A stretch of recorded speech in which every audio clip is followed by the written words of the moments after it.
அருள் தரும் தேவகிரியம்மை உடனமர் அருள்மிகு நஞ்சுண்டேஸ்வரப் பெருமான் மலரடிகள் போற்றி போற்றி. அருள் தரும் மீனாட்சி அம்மை உடனமர் அருள்மிகு சொக்கநாத பெருமான் மலரடிகள் போற்றி போற்றி. எல்லாமல்ல இறைவனுடைய திருவருள் கருணையும் குருவருளும் முன்னின்றல் செய்ய நாம் திருவாவடுதுறை ஆதீனத்தின் சைவ சித்தாந்த நேர்முக பயிற்சியானது இப்பொழுது சிவஞான போதம் என்கின்ற ஒரு ஞான நூலினை சிந்திக்கக்கூடிய ஒரு வாய்ப்பு நமக்கு கிடைத்துள்ளது. அவ்வகையிலே அருள் தரும் தேவகிரி அம்மையுடனாகிய அருள்மிகு நஞ்சுண்டேஸ்வர பெருமான் திருவடி தாமரைகளை மனம் மொழிமைகளாலே போற்றி வணங்கியும், அருள் குருநாதர் திருவடிகளை முக்கரணங்களாலே போற்றி வணங்கியும், இந்த நல்லதொரு வகுப்பினை ஞான வேள்வியினை நமக்கு கொடுத்தமைத்த திருவாவடுதுறை ஆதீன 24வது குருமகா சன்னிதானம் சில்லஸ்ரீ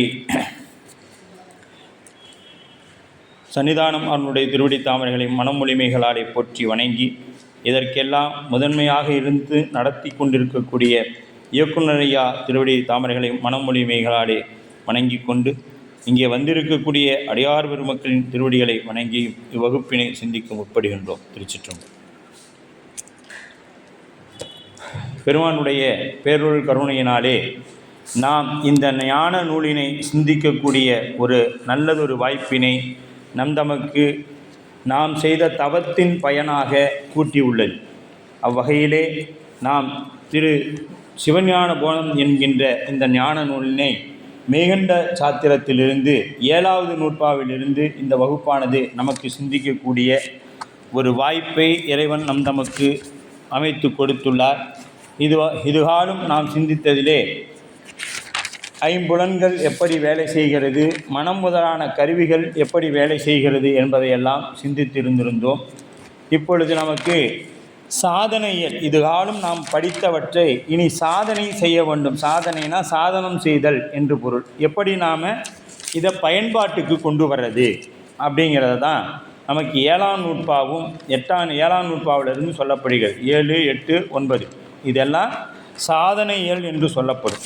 அப்போ இந்த சாதனை இயல் என்பது என்னன்னு பார்த்தோன்னா, நாம் எப்படி இதுகாலும் சிந்தித்தவற்றை எப்படி நம் கருவிகரணங்கள் எல்லாம் செயல்படுகிறது என்பதையெல்லாம் சிந்திக்கக்கூடிய ஒரு அற்புதமான நூலாக இந்த ஞான நூல் அமைஞ்சிருக்கிறது. இது யாவையும், அதாவது 7ஆம் நூற்பாவில் முதல் அந்த நூற்பா என்ன சொல்லுதுன்னா, சாதித்தற்குரிய அதிகாரத்தின் இயல்பு என்று சொல்லப்படுகிறது. அது யாவையும் சூனியம் சத்து எதிர் ஆதலின் சத்தே அறியாது அசத்து இலது அறியாது இரதிரன் அறிவுள்ளது 2 அல ஆன்மா. ஆன்மா 2 சத்தியும் அறியும் அசத்தியும் அறியும், ஆனால் 2ஆன்னு கேட்டால் இல்லை அப்படிங்கிறது தான் இதோட மேலோட்டமான ஒரு கருத்து. ஆனால் நமக்கு இதை ஒரு முன்னுரையாக வைத்து நமக்கு கொடுக்கப்பட்டிருக்குது ஆனந்தராசன் ஐயா உரையில். முன் நூற்பாவில் சத்து அசத்து ஆகியவற்றை வரை செய்து உணர்த்தியமையால் முப்பொருள்களின் பதி சத்து என்பதும், முப்பொருள்களின் பதி சத்து பொருள். அது சத்துனா என்றும் நிலையாக இருக்கக்கூடிய பொருள். பதினா என்ன? இறைவன். இறைவன் என்றும் இருக்கக்கூடியவன். நேற்றும் இருந்தால் இன்றைக்கும் இருக்கிறான், நாளைக்கும் இருப்பான். உயிரும் நேற்று இருந்துச்சு, இன்றைக்கி இருக்குது, நாளைக்கு இருக்கும். ஆனால் இந்த உடம்பு நேற்று தான் பார்த்தோம், நிலையாமை அப்படிங்கிறத நேற்று திருநாவுக்கரசர் புராணத்தில் நாம் சிந்தித்தோம். இந்த உடம்பு நிலையாமை நீர் குமிழி போல். இப்போ நீரில் ஒரு முட்டை வந்துச்சுன்னா எவ்வளோ நேரம் நிற்கும்? 1 நிமிடம் 2 நிமிடம் வெடிச்சு போயிடும். பலூனில் காத்தரிச்சு வச்சா 1 வாரம் இருக்கும், எப்படி குறையுதுன்னே தெரியாமல் குறைஞ்சி போயிடும். வானவில் போல் நம் வாழ்க்கைன்னு சொல்லுவாங்க. வானவில் எப்படி மழை பெஞ்சு கொஞ்சம் நேரம் அழகாக தெரியும், அப்படி தான் இந்த உடம்பும். பன்றி கூட பருவத்தில் பார்க்கும் பொழுது அழகாக தான் தெரியும். வயதாக ஆக தோல் சுருங்க அது பார்ப்பதற்கு அருவருப்பாக தெரியும். அப்படித்தான் நாமளும் நம்ம உடம்பு பார்த்திங்கன்னா இளமையில் பார்த்திங்கன்னா குழந்தையாக இருக்கும் பொழுது பார்த்திங்கன்னா எத்தனை பேர் நம்ம கன்னத்தை பிடிச்சி கிள்ளி முத்தத்தை கொடுத்து கொஞ்சிருப்பாங்க. இப்போ என்ன பண்ணுறாங்க? அவளா அவனா அப்படிம்பாங்க. அதுக்கு அவனா அவளாவுக்கு பின்னாடி நீங்கள் என்னத்தை வேணாலும் சேர்த்திக்கலாம், எவ்வளோ வேணாலும் நம்ம சேர்த்திக்கிட்டே போகலாம். அந்த அளவுக்கு தான் ஒவ்வொருத்தரையும் குறை சொல்லுவாங்களே ஒரிந்து நிறையாக பேசக்கூடிய வாய்ப்பு இந்த அளவுக்கு யாருக்கும் இல்லை. நாம் எதை செய்தாலும் ஒரு குறை வந்து கொண்டே இருக்கும், குறையாக தான் சொல்லும். அப்போ முப்பொருள்களில் பதி சத்து என்பதும் பாசம் அசத்து என்பதும் விளங்கின. பாசம்னா என்னங்க? ஆணவம், கண்மம், மாயை, இந்த மூன்றும் அசத்து பொருள். அது இதெல்லாம் தானாக செயல்படுமானா? சத்துனா தானாக செயல்படும், அசத்துனா தானாக செயல்படாது. ஒருத்தர் இப்போ இது வந்து அசத்து பொருள். இது இங்கே வச்சுட்டோம்னா ஒரு வருஷம் ஆனாலும் இது இங்கேயே தான் இருக்கும். இதை எடுத்து ஒரு ஆள் இங்கே வச்சா தான் அது நகரும். அதனால் இதுக்கு பேர் என்ன? அசத்து பொருள் அப்படின்னு பொருள். அசத்து பொருள். அங்கனமாயின் மூன்றாவதாகிய பசு சத்து அசத்து என்னும் இரண்டு எவ்வகையிலும் பார்க்கப்படும் எனும் வினா எழுகிறது. இப்போ அதில் இரண்டில் எவ்வகையில் பார்க்கப்படும்? அசத்தியும் பசு சத்தியும் அசத்து என்னும் இரண்டினுள் எவ்வகையில் பார்க்கப்படும் எனும் வினா எழுகிறது. அது உண்மை இயல்பாகிய சொரூப இலக்கணம்னு பேர். சொரூப இலக்கணம் அப்படின்னு சொல்லுவாங்க. கருத்துரையின் அதோட விளக்கம்னு பார்த்தோம்னா, சத்து அசத்து பற்றி பேசிய இடமாகிய முந்திய நூற்பாவில் தானே பசுவாகிய உயிர் அவற்றுள் எவ்வகையாயினும் என்பதற்கு விடை கூறுக வேண்டும். ஆயினும் அவ்விடத்தில் அது கூறாமல் விடப்பட்டது. விடப்பட்ட அந்த நூற்பாவிற்கு ஒளிவு ஆயிற்று. ஒளிவுனா மறைந்து சொல்லப்பட்ட பொருள் இந்த நூற்பாவில் விளக்கி சொல்கிறாங்க. அதனை எடுத்து இந்நூற்பாவில் கூறுகின்றார். இதற்கு ஒளிவுன்னு பேர் இலக்கணத்தில், ஒளிவு அப்படின்னு. அது பற்றியே மேலாதற்கோர் புறநாடை அப்படின்னு மேலானதற்கோர் புறநடை அப்படின்னு முந்திய நூற்பாவின் ஒளிவு. உணர்த்துதல் நுதலின் என்றார். பொருள் அப்படின்னு பார்த்தீங்கன்னா, சத்தாகிய சிவத்தின் முன் அசத்தாகிய பாசப்பொருள்கள் வேறாய் எதிர்படுதல் நில்லா அப்படின்னு. இப்போ இறைவன் முன்பா என்ன நிற்காது? அசத்து பொருள் ஆகிய பாசங்கள் நிற்காது. ஆணவம், கண்மம், மாயை இதெல்லாம் நிற்காது. இப்போ பாருங்கள், நடராச பெருமான் திருவடிக்கில் என்ன இருக்குது? முயலகன் ஆணவத்தை வச்சு சுவாமி அழுத்திக்கிட்டு இருக்கிறாரே ஒழிய அது நிற்குதானா? இல்லை, அழுந்தப்பட்டு இருக்கிறது. அதே மாதிரி அந்த விளக்கொலியை பார்க்கலாம். அந்த விளக்கொலிக்கு கீழே என்ன இருக்கும்? ஒரு கருமை இருக்கும். இங்கே இந்த அறை ஃபுல்லாக, இந்த அறை முழுக்க இருந்த கருப்பு எங்கே இருக்குது? இருள். அந்த ஒளிக்கு கீழே அடங்கி நிற்குது, ஒளி விரிந்து நிற்குது. இதுதான் இறைவன், அந்த ஒளி தான் இறைவன். அந்த ஒளிக்கு கீழே அடங்கி இருக்கிறது தான் நம்மளுடைய பாசம். பாசம்னா ஆணவம், கண்மம், மாயை அப்படிங்கிறது. அப்போ அவ்வாறாயின் சத்து அசத்தாகிய இவ்விரு பொருள்களையும் அறிந்து அனுபவிக்கும் தன்மையுடையதாக மூன்றாவதாக ஒரு பொருள் உண்டு. இப்போ சத்து பார்த்துட்டோம், அசத்து பொருளையும் பார்த்துட்டோம். இது ரெண்டையும் அனுபவிக்கிற ஒரு பொருள் இருக்குது. அது எது அப்படின்னா சதசத்து. அது சத்தும் அசத்தும் ஆகாது. அது சத்தும் இல்லை, அசத்தும் இல்லை. ஆயின் அவ்விரண்டின் தன்மையும் உடையது அது சதசத்து. அதுக்கு தான் உயிர்னு பேர். இது சதசத்து அப்படின்னா சத்தையும் அறியும், அசத்தையும் அறியும், ரெண்டையும் அறியும். ஆனால் ரெண்டும் வேறு வேறையாக இருந்து அறியுமானா இல்லை, ஒன்றாவே தான் இருக்கும்.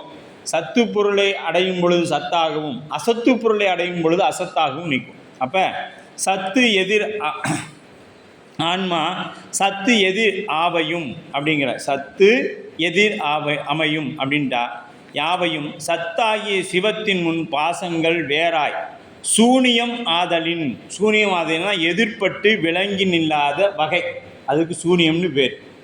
சூனியம்னா என்ன பேருங்க? ஒன்றுமில்லாது செய்தல், ஒன்றுமில்லாது இருத்தலுக்கு பேர் சூனியம்னு பேர். அது எப்படின்னா, சத்தின் முன்பு எதிர்படுமாயின், இறைவன் எதிர்பட்டா இந்த பாசம் என்ன ஆகிடும்? எதுவுமே இல்லாமல் போயிடும் அப்படின்னு சொல்ல. எதிர்பட்டு விளங்கி நில்லா ஆகையால் சத்தே அறியாது சிவம் பாசங்களை அறிந்து அனுபவிப்பது இல்லை. இப்போ சிவத்துக்கு ஏதாவது தேவை இருக்குதா? பாசத்தை பற்றி தெரிஞ்சுக்கணுன்னா இல்லை. சரி, சிவமும் அறியாது. அப்போ சரி, அசத்தாவது சிவத்தை அறியுமா? அசத்து இலது ஆதலின். அசத்தாவது போய் சிவத்தை அறியுமானா அதுக்கும் அறிய வேண்டிய அவசியம் கிடையாது. அதற்கும் சிவத்தை அறிய வேண்டிய அவசியம் இல்லை பாசத்துக்கும். அப்போ அசத்தாகிய பாசம் அறிவில்லாத சடம் ஆகையால் அதுவா. இப்போ இது போய் தானாக சிவத்தை போய் ஏதாவது சிந்திக்குமானா வாய்ப்பே இல்லை. ஏன்னா இது சடப்பொருள். நகராது. உயிரற்ற பொருள், சடப்பொருள், அதுவும் நகராது. அப்போ பாசங்களும் என்னதுங்க, உயிர் அற்ற பொருள். அது போய் இறைவனை அடைய வேண்டிய அவசியம் இருக்குதானா? இல்லை. இப்போ சத்துள்ள இறைவனுக்கு பாசத்தை அறிந்திக்க வேண்டிய அவசியம் இல்லை. பாசத்துக்கு இறைவனை அறிந்து கொள்ள வேண்டிய அவசியமும் இல்லை. அப்போ யாருக்கு இது அவசியம் தேவைப்படுது அப்படின்னா பாருங்க, அசத்து இலதாதனி அறியாது. எது அறியாது? இது ரெண்டும் ஒன்றை. அதுவும் சிவத்தை அறிந்து அனுபவிப்பது இல்லை. இப்போ சதசத்தாகிய பாசங்களும் சிவத்தை அறிந்து அனுபவிப்பது இல்லை. அப்போ இதனால் சத்தும் அசத்தும் தம்முள் ஒன்றை ஒன்று அறிதல் இல்லை என்பது விளங்கும். இப்போ ரெண்டும் ஒன்று அறிஞ்சிக்க வேண்டிய அவசியம் இல்லைன்னு நமக்கு ஒரு தெளிவாயிடுச்சு. அவ்வாறாயின் இவ்விரண்டையும் அறிந்து அனுபவித்து வருவது எது அப்படின்னு ஒரு கேள்வி வரணும் நமக்கு. ஏங்க நீ சத்தும் தேவையில்லைன்ட்டீங்க, சத்து மலத்தை அறியா வேணான்ட்டீங்க, பாசம் ஆகிய இதுவும் சிவத்தை அறியாதுன்னு சொல்லிட்டீங்க. அப்போ இது ரெண்டுக்கும் என்ன அறிய வேண்டிய அவசியம் என்ன இருக்குது, யாருக்கு இருக்குது அப்படின்னு பார்த்தீங்கன்னா, இருதிலன் அறிவுள்ளது. இருதிறன் அறிவு அப்படின்னா இவ்விரண்டையும் அறிவுடையது. இது ரெண்டையும் அறியக்கூடிய அறிவு ஒன்றுக்கு உண்டு, அறிவு. ஏன்னா உயிர் எப்பயுமே என்ன பொருளுங்க, அறிவு பொருள். இந்த உயிருக்கு அறிவு உண்டு, அறிவு பொருள். இரண்டல ஆன்மா, இவ்விரண்டும் அல்ல, அவ்விரண்டினும் வேறாகியது ஆன்மா. அதுதான் இதை இந்த நூற்பாவில் சொல்ல, யாவையும் சூனியம் என்பதற்கு வேறாகி விளங்கி நில்லா என்பது பொருள் கொள்ளுதல் வேண்டும். அப்போ இது என்ன சொல்லுது, யாவையும் சத்தை அறியாது என்றால் சிவம் எல்லாவற்றையும் அறியக்கூடிய முற்றறிவு உடையது என்று கூறிவிட்டு, எதுங்க சிவத்தை நீங்கள் சொல்கிறீங்க, எல்லாத்தையும் அறியக்கூடிய அறிவு பேரறிவாளன்னு சொல்கிறீங்க. ஆனால் இப்போ என்ன சொல்கிறீங்க, அசத்தை அறியாதுன்னு சொல்கிறீங்க. அசத்தை சிவம் அறியாதுன்னு சொல்கிறீங்க. இங்கனம் சத்தாகி அது அறியாது என்று கூறுவது முரண்பாடாக இல்லையா? போன வகுப்பு வரைக்கும் சிவம் எண்குணத்தான், பேரறிவாளன், உலகத்தில் இருக்கிற எல்லாமே அவன் தான் அறியும், அவன் வழியாக தான் அறியணும் அப்படின்னு சொல்லிவிட்டு இன்றைக்கி வகுப்பில் வந்தோன்னு என்ன சொல்கிறீங்க, காலையில் இப்போ சிவம் அறியாதுன்னு சொல்கிறீங்க. இது எப்படி ஏற்றுக்க முடியும் அப்படின்னு ஒரு முரண்பட்ட இதன் பொருளை உள்ளவாறு உணர்த்துதல் முரண்பாடு தோன்றாது. உள்ளவாறு உணர்ந்தால் என்ன பண்ணாதுங்க, இந்த முரண்பாடு நமக்கு தோன்றாது. அது எப்படின்னு சொல்கிறார், இறைவன் சுற்றறியான். அவன் ஒரு பொருளை சுற்றி தான் அறியணும்னு அவசியமே இல்லை அவனுக்கு இல்லை. நம்மை போல இறைவனும் சுற்றறிய வேண்டுமானால் அவனுக்கு வேறாய் அவனுக்கு எதிரே பொருள் இருக்க வேண்டும். இப்போ நமக்கு சுற்றறியணும்னா நமக்கு முன்னாடி ஒரு பொருள், இப்போ இது இருக்குதுன்னா இது அட்டை, பேப்பரு, இப்படின்னு புத்தகம் சொல்கிறோம். இப்போ இதெல்லாம் வேணும் நமக்கு. இறைவனுக்கு அப்படி எந்த ஒரு பொருளும் தேவையில்லை அப்படின்னு சொல்லுது. அப்போ நம்மை போல இறைவன் சுற்ற இங்கம் இருக்க வேண்டும். பசு பாசம் ஆகிய எல்லாமே அவனது வியாபகத்துள் அடங்கி வியாபியமாய் அன்றே நிற்கின்றன. நாம் அத்தகைய உலகப் பொருள்களை அழுந்தி அறிகின்றோம், நுகர்கின்றோம். நாம் என்ன பண்ணுறோம், இந்த உலகப் பொருளில் அழுந்தி அதை அறிகிறோம், நுகர்னா அனுபவிக்கிறோம் அப்படின்னு சொல்லுது. இறைவனுக்கு நுகர்ச்சி இல்லை. இறைவனுக்கு ஏதாவது நுகர்ச்சி இருக்குதானா? இல்லை. அவன் நுகர்ச்சி இருந்து நாம் கொடுக்குற சாப்பாட்டெலாம் சாப்பிட்டானா என்ன வருது? அவன் அசத்தே ஆகிய பொருளையும் சுட்டறிதல் இல்லை என பார்த்தோம். அவன் எல்லாவற்றையும் தன்னுள் அடக்கி கொண்டு எல்லாவற்றிலும் கலந்து நிற்கின்றான். ஆதலில் எல்லாவற்றையும் ஒரு நேரத்தில் ஒருங்கே அவன் அறிந்து நிற்பான். இப்போ நாம் எல்லாத்தையும் ஒரே நேரத்தில் அறிஞ்சிக்க முடியுமானா முடியாது. கண்ணு ஒரு பொருளை பார்த்தா உயிரை கண்ணு நின்றுடுச்சுன்னா என்ன ஆகுங்க, கண்ணு அந்த ஒரு பொருளை மட்டும்தான் பார்க்கும், வேறு சிந்தனைக்கு எதுவும் போகாது. இப்போ காது சினிமா பாட்டு கேட்டுட்டு இருந்தால் அவனை 10 முறை கூப்பிட்டாலும் காது கேட்காது. ஆனால் காது கேட்குது. உயிர் எங்கே நிற்குதுன்னா அந்த பாடலில் நிற்குது. காதில் நின்று அந்த உயிர் பாடலை ரசித்து கொண்டிருக்குது. அதனால் அவனை கூப்பிட்டா என்ன கேட்காது, காது கேட்காது. அப்போ நம்மை போல் அதில் அழுந்தி நில்லான், அவன் பயப்பட்டும் நில்லான். அதில் நாம் என்ன பண்ணோம், ஒன்று பிடிச்சிச்சுன்னா அது வேணும்னு அப்படியே நிற்போம். அதுக்கு தான் அழுந்தி நிற்றல் என்று பெயர். அதில் அப்படியே அழுந்தி நிற்கிறது. ஆனால் இறைவன் அப்படி நிற்பானா? இல்லை. அவன் எந்த ஒரு பொருள் மீதும் விருப்பு வெறுப்பு இல்லாது இருக்கக்கூடியவன். எதுலையும் விருப்பு வெறுப்பு இல்லாது அழுந்தி நில்லாது இருக்கக்கூடியவன். அவனுடைய அறிவு சுதந்திர அறிவு. நம்முடைய அறிவு அடிமை அறிவு. உலகப்பட்டில் வந்துருச்சுன்னா உலகத்துக்கு அடிமையாக இருக்கும். இறைவன்கிட்ட போனால் இறைவனுக்கு அடிமையாக தான் இருக்கும். அங்கே சுதந்திரமாக நம்மளுடைய அறிவு செயல்படாது அப்படிங்கிறது சொல்லப்படுது.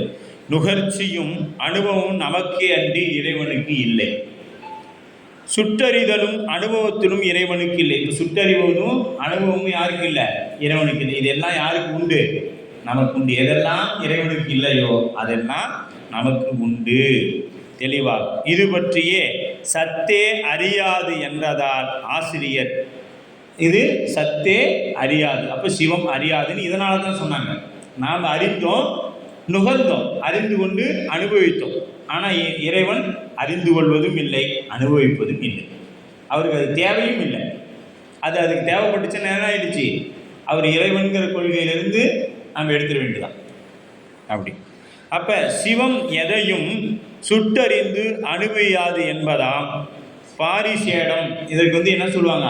இலக்கணத்தில் பாரிசேட முறைன்னு சொல்லுவாங்க. இப்பொருள்களுள் சத்தாகிய பதியும் அசத்தாகிய பாசமும் அறியா என விளங்கப்பட்டமையால் எஞ்சியுள்ள பசுவாகிய உயிரே இவ்விரண்டையும் அறிந்து அனுபவிக்கும் என்பது பாரிசேடத்தால் விளக்கப்படுகிறது.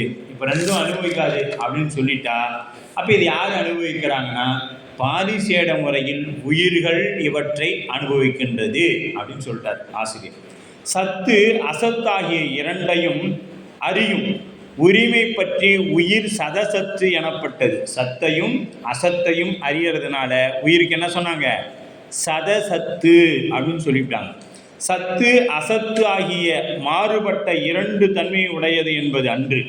அவ்வாறாயின் உயிருக்கு தனித்து இலக்கணம் யாது எனின் சார்ந்த ஒரு பொருளின் தன்மையால் நிற்றலே அதன் இலக்கணமாகும்.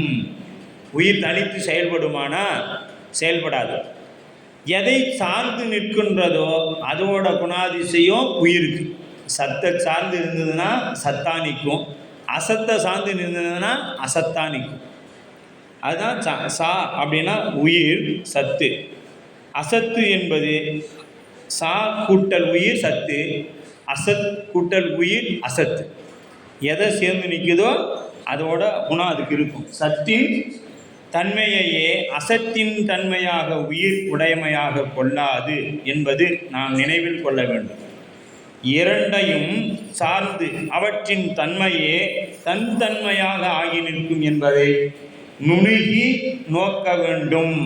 எதை சார்ந்து நிற்கிறதோ, உயிர் எதை சார்ந்து நிற்கிறதோ அதோட தன்மை உயிருக்கு உண்டு. உடையது ஆதல் வேறு, தன்மை ஆகி நிற்றல் என்பது வேறு. உடையதுன்னு வேறு.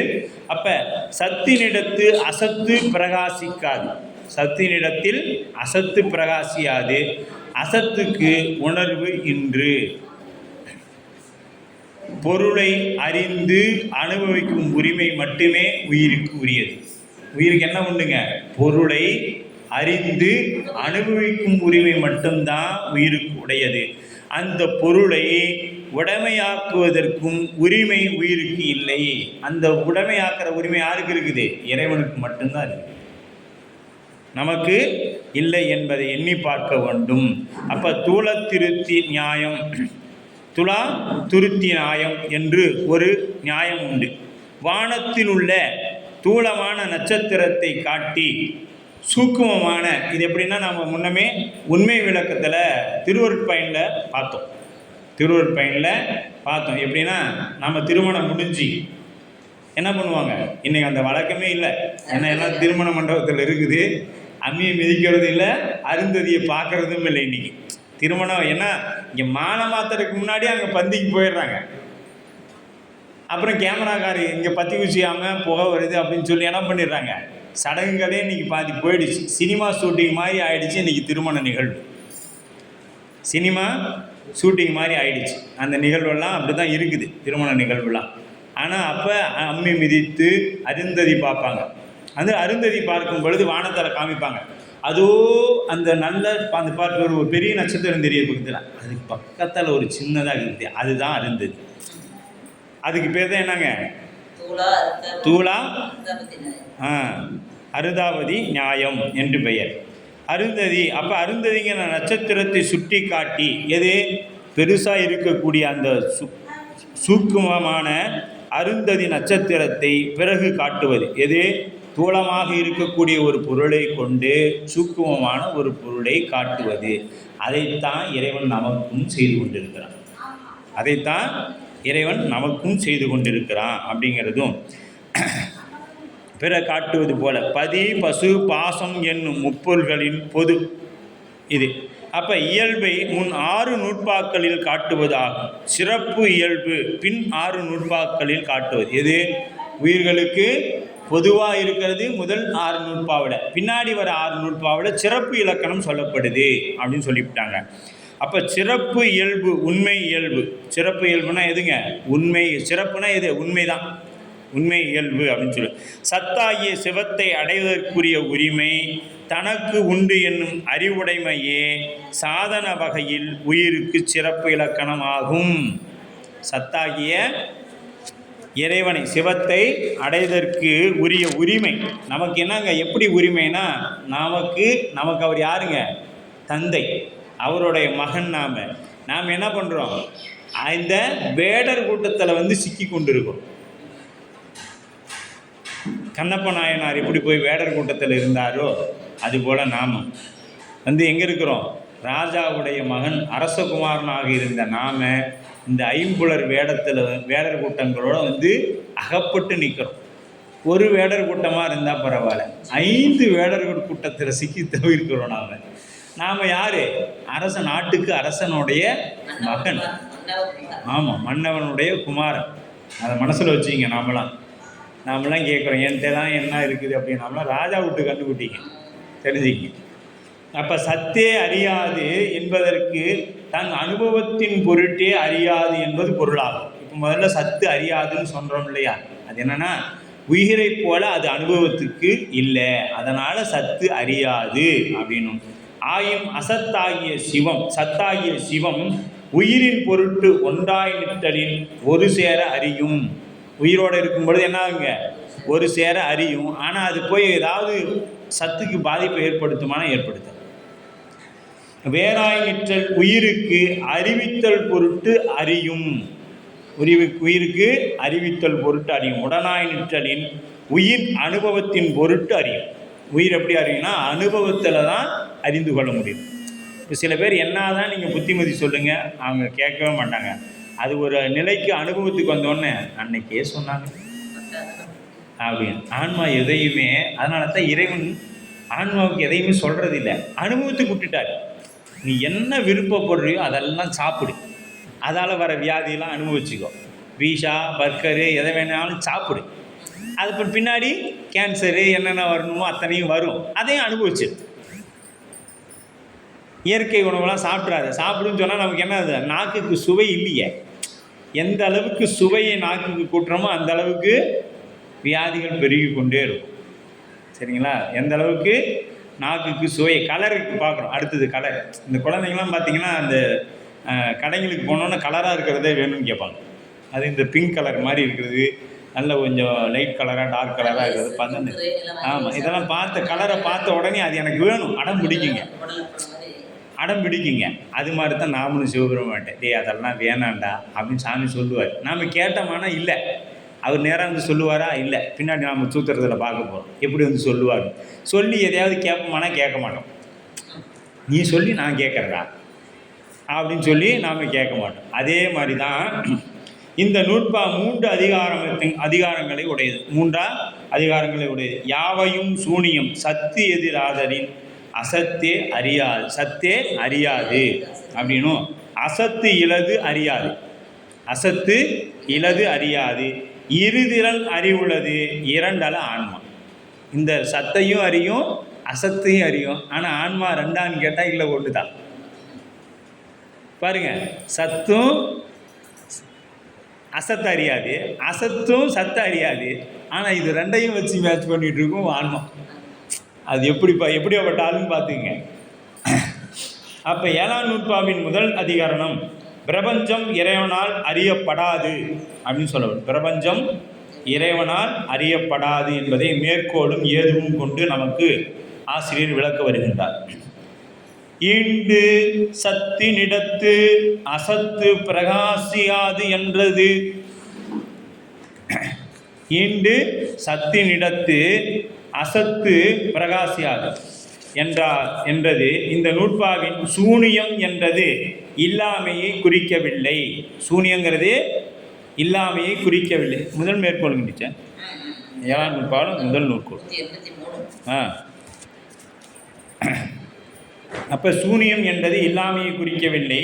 சூனியம் என்பது பிரகாசியாது என்பதை பொருளாக வந்தது. இப்போ இல்லாமலாம் இல்லை, இருக்குது, ஆனால் பிரகாசித்து நிற்காது அப்படிங்கிறத சொல்ல வருது. வேறாய் விளங்கி நில்லாது என்பது அவற்றின் பொருளாகும். சூனியங்கிறது வேறாய் தனித்து நிற்காது அப்படிங்கிறதோட பொருளாகும். குடம் ஆடை முதலியன இது என்று சுற்றறியும்படி நமக்கு வேறாய் நிற்றல் போல. இப்போ குடம் ஆடையெல்லாம் நமக்கு என்னவா இருக்குது? வேறாய் இருக்குது. அப்புறம் நம்ம கூடையும் இருக்குது. சட்டெல்லாம் நம்ம போட்டுக்கிறோமே, அது போடுற வரைக்கும் எங்கே இருக்குது? வேறாய் நிற்குது. அசத்தாகிய பாசம் சிவனால் அறியுமாறு அவனின் வேறாய் நில்லாது என்பதாம். எது சுட்டறியப்படும் நமக்கு வேறாய் நிற்றல் போல அசத்தாகிய பாசம் சிவனால் சுட்டறியுமாறு அவனின் வேறாய் நில்லாது என்பதாகும். பிரபஞ்சம் முதல்வனுக்கு திருமேனி என்பதை எது சொல்லுதுங்க? நமக்கு நின்ற திருத்தாண்டகம் சொல்லுது. நின்ற திருத்தாண்டம், அது பெரிய திருத்தாண்டகம். அதாவது இருநிலனாய் தீயாகி நீருமாகி இயமானனாய் எரியும் காற்றுமாகி அருநிலைய திங்களாய் ஞாயிறாகி ஆகாசமாய் அட்டமூர்த்தியாகி பெருநலமும் குற்றமும் பெண்ணும் ஆணும் பிறருருவும் தம்முருவும் தாமே ஆகி. அதில் சொல்லுது பாருங்க, ஆரொருவர் உள்குவார் உள்ளத்துள்ளே அப்புருவாய் நிற்கின்ற அருளும் தோன்றும். இதுக்கு தான் என்ன சொல்ற சாமி? பிரபஞ்சம் முதல்வனுக்கு திருமேனி. இந்த பிரபஞ்சமே திருமேனி. அதுதான் அண்டத்தில் உள்ளது, பிண்டத்திலும் உள்ளது. பிண்டத்தில் இருக்கிறது தான் அண்டத்தில் இருக்கு. இதை நீங்கள் அப்படியே ஆய்வு பண்ணிகிட்டே உள்முகமாக திருப்பினீங்கன்னா, இப்போ வெளியில் நாம் இறைவனை கண்டு வழிபாடு பண்ணுறோம். அதனால தான் அகப்பூசை செய்யணும் என்று சொல்லுவாங்க. அகப்பூசை செய்யணும். அங்கே தான் ஆன்மாவோட சிவத்தை காண முடியும். ஆன்மாக்குள்ள சிவம் இருக்கிறத காண முடியும். நீங்கள் அகப்பூசை பண்ணாத வரைக்கும் என்ன பண்ண முடியாது? அதை நம்மால் உணர்ந்து கொள்ள இயலாது. இப்போ அந்த அகப்பூசை என்பது எப்படி பண்ணணும்னா, எடுத்த உடனேனா எல்லாருக்கும் கை கூடிராது. கண்ணை மூடணும்னா எல்லாமே தெரியும். கண்ணை திறந்துருந்தால் கொஞ்சம் தான் தெரியும். கண்ணை மூடிட்டோம், சின்ன வயசுலேருந்து நாளைக்கு நடக்கிற வரைக்கும் எல்லாம் தெரியும். என்னடா இவ்வளோ நேரம் உட்காந்துருந்து சிவத்தை நினைக்காம கண்ணை மூடிட்டு உட்காந்துருக்கிறோம் அப்படின்னு தோணிடும். அதற்கெல்லாம் பயிற்சி தான் என்ன பண்ணுவோம்? முதல்ல 5 எழுத்தை முதல்ல கண்ணை திறந்துக்கிட்டு கூத்த பெருமான் நடராசர் இருக்கிறாரு, குருநாதர் இருக்கிறாங்க அப்படிங்கிறத பார்க்குற இடமெல்லாம் அது நடராசர், இது நடராஜர், இது நடராசர்னு பார்க்க பழகிக்கணும். அப்படி பழக என்ன ஆகிடும்னா எல்லா பொருளிடத்திலும் நடராச பெருமான் தெரிய ஆரம்பிப்பார். அப்புறம் கண்ணை மூடிட்டா அங்கேயும் நடராச பெருமான் நமக்கு உள்ளத்தில் இருப்பதை நம்மளால் உணர முடியும். சரிங்களா? இறைவன் இந்த பின்னாடி இந்த நூற்பாவே என்ன சொல்லுன்னா, இந்த கண்ணால் பார்க்குற பொருள் அழிஞ்சு போகக்கூடியன்னு சொல்கிறீங்க. அப்போ நான் சிவத்தை இந்த கண்ணை கொண்டு பார்க்குறேன், சிவம் அழியுமானா? நீங்கள் பார்க்கக்கூடிய பொருளாக இருக்கிறது அழியும். ஆனால் அவன் அருளே கண்ணாக காணி நல்லால், அவன் அருளே கண்ணாக பார்த்தீங்கன்னா அது அழியாது. இது சிவத்தோட கண்ணில் இருந்து பார்க்குறோம். அந்த கண்ணை சிவம் இடமாக கொண்டு பார்க்கின்றது என்றால் அந்த பொருள் அழியாது. அப்படிங்கிறது தான் நமக்கு 7ஆம் நூற்பா. அப்படி தானேங்கம்மா? ஞானக்கண்ணை கொண்டு பார்க்கணும். அந்த ஞானக்கண்ணுங்கிறது சிவபெருமானுடைய கண். அவனருடைய கண்ணாக காணி நல்லால் அப்படின்னு. அப்போ சிவபெருமானுடைய அருள் தான் நமக்கு கண்ணாக இருக்கும் அப்படின்னு வரணும். அப்போ இந்த இருநிலனாய் நின்ற திருத்தாண்டகத்தை, இதுக்கு தான் அப்பர் சாமியோட திருத்தாண்டகம், இதெல்லாம் படிக்கணும். திருத்தாண்டகத்தில் எடுத்து படிச்சிட்டிங்கன்னா அப்படியே அழலாம். திருவாசகத்தை படித்தா எப்படி அழலாமோ அதுபோல் திருத்தாண்டகத்தை படித்தோம்னாலும் அப்பர் சுவாமி 12 திருமுறையுமே படிக்க சுவையாக தாங்க இருக்கும். சிலதுக்கு நமக்கு பொருள் தெரியறதில்லை. அதனால் திருக்கோவையாரை போல் ஒன்று எதுவுமே இல்லை. ஆனால் திருக்கோவையாரை நம்மளால் படித்து உணர்ந்து கொண்ட அளவுக்கு நமக்கு பக்குவம் இல்லை. நமக்கு பக்குவம் இல்லை. இருந்ததுன்னா திருக்கோவையாரில் சொல்கிற மாதிரி அப்படியே கணவன் மனைவி ஒரு அற்புதமாக சொல்லியிருப்பார் மாணிக்கவாசகர். நமக்கும் சாமிக்கும் என்ன பந்தம், ஆமாம், எப்படி அப்படிங்கிறதெல்லாம் அற்புதமாக மாணிக்கவாசக பெருந்தகை சொல்லியிருப்பாங்க. ஆனால் அதை இன்னும் அறிந்து கொள்ளக்கூடிய, உணர்ந்து கொள்ளக்கூடிய பக்குவம் எனக்கு இல்லை மொத்தத்தில் அப்படின்னு வச்சுக்குவோம். அப்போ ஏது கொண்டு பிரபஞ்சம் இறைவனால் அறியப்படாமைக்கு காரணம், இந்த பிரபஞ்சம் இறைவனால் அறியப்படாமைக்கு காரணத்தை ஏது கொண்டு விளக்குகின்றார் ஆசிரியர். மெய்யின் இடத்து பொய் அப்பிரகாசமாய் நிற்றலான். மெய்யின் இடத்துல பொய் விளங்கி, பிரகாசனா விளங்கி தோன்றாது நிற்கும். எங்க? மெய்யின் இடத்துல. அப்போ மெய் என்பது சத்தினது அறியும் மாறுதல் இன்றி ஒருத்தன்மையாய் நிற்பது மெய்யுணர்வு. அது பொய் என்பது அசத்தினது அறிவாகி சுட்டறியும் பொய்யுணர்வு எனப்பட்டது. அது அறிவுமாவதால், எது சத்து மெய் சத்தானது அறியும், அதனால் அதற்கு மெய் உணர்வு என்றும், பொய் என்பது அசத்தினது அறிவாகி நிற்பதால் அதற்கு பொய் உணர்வு என்று சொல்லப்படும். மெய்யினிடத்து பொய் அப்பிரகாசமாய் நிற்கும். மெய்யினிடத்தில் பொய் அப்பிரகாசமாய், அப்பிரகாசனா ஒளி இல்லாமல் தோன்றும், அதுக்கு சூனியம்னு பேர், சூனியம்னு பேர் என்ற ஏதுவின் கருத்து சத்தினது அறிவாகிய மெய் உணர்வு பதிஞானம் விளங்கப்பெற்று பதியினிடத்தில் பொய்யுணர்வாகிய சுற்றறிவு நிகழ்தல் இல்லை என்பதாகும். எது? ஞானியரிடத்தில் பொய்யுணர்வாகிய சுற்றறிவு என்னாதுங்க? நிகழுதல் இல்லை என்பதாகும். சிவஞான போதகம் 7ஆம் நூற்பா 184வது பக்கம்.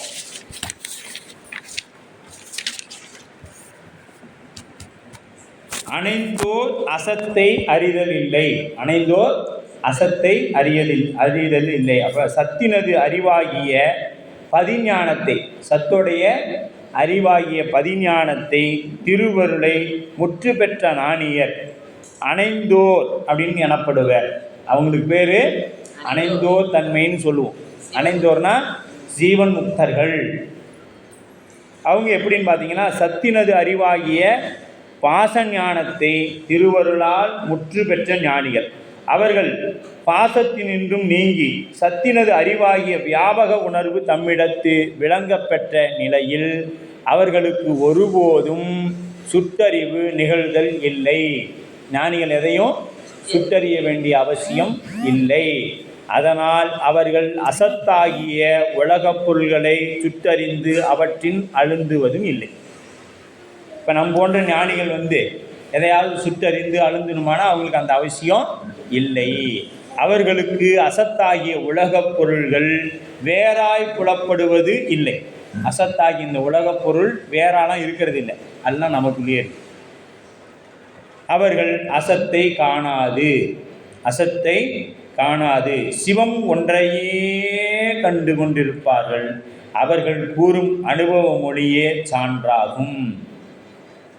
அனுபவ மொழி. அதனால தான் நாவுக்கரசர் சொல்கிறாரு, அப்பன் நீ, அம்மை நீ, ஐயனும் நீ, அன்புடைய மாமனும் மாமியும் ஒப்புடைய மாதரும் ஒன் பொருளும் ஒரு குலமும் சுற்றமும் ஓருருவும் நீ, உயிர்ப்பனமும் தொற்றுவாய் நீ, துணையாய் என் நெஞ்சம் துறப்பிப்பாய் நீ. எங்கள் அப்பர் சுவாமி நேற்றும் வராரு, இன்றைக்கும் வராரு. ஆமாம். அப்போ இதெல்லாம் எப்படி வருது? எப்படி சொல்ல முடியுதா? அப்பா எனக்கு அப்பாவும் நீ தான், அம்மாவும் நீ தான். அது மட்டும் இல்லை, ஐயனும் நீ தான். ஐயன்னா தாத்தா, ஐயனும் நீ தான். அப்புறம் அது முடியல, அன்புடைய, சும்மா மாமியாலாம் இல்லை, மாமனார் மாமியாலாம் நீ போனால் சண்டை போடுற மாமனார் மாமியா இல்லை, அன்புடைய மாமனும் மாமியும் நீ. அப்புறம் ஒப்புடைய மாதரும் ஒன் பொருளும் நீ. துய்ப்பனவும்னா நம்ம பயன்படுத்துறது, அனுபவிக்கக்கூடிய துய்ப்பனவும் உய்ப்பனவும் தொற்றுவாய் நீ, ஒரு குலமும் சுற்றமும் எனக்கு சொந்தமும் நீ தான். உன்னை விட்டா யார் இருக்கிறா? அப்படி தானே திலகவதியார்கிட்ட போய் நாவுக்கரசர் காலில் போய் விழுந்த திருவடியில் விழுந்தவர், அக்கா உன்னை விட்டா எனக்கு யார் இருக்கிறா? எனக்கு அப்பா அம்மா உலகம் சுற்றம் எல்லாமே நீ தாங்க, இந்த உலகமே நீ தான். நீ என்னை விட்டு போயிட்டா நான் எப்படிக்கா வாழ முடியும் அப்படி தானே போய் கேட்டார். அதே தான் இங்கே அப்படியே அந்த பாட்டில் கொண்டு வந்துட்டார். அந்த திருத்தாண்டகத்தில் அப்படியே அப்போ சுவாமி திலகவதியார்த்தி என்ன சொன்னாரோ அதை அப்படியே இங்கே பாடிட்டார். எனக்கு எல்லாமே நீ தாங்க.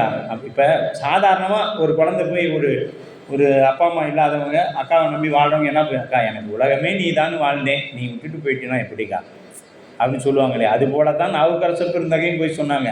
அதை தான் இங்கே அனுபவ மொழியா, அதுதான் அனுபவ மொழி. ஞானிகளுக்கு அதுவே அனுபவ மொழி, அதுதான் சான்று. எல்லாமே சிவம் தான்டுவாங்க.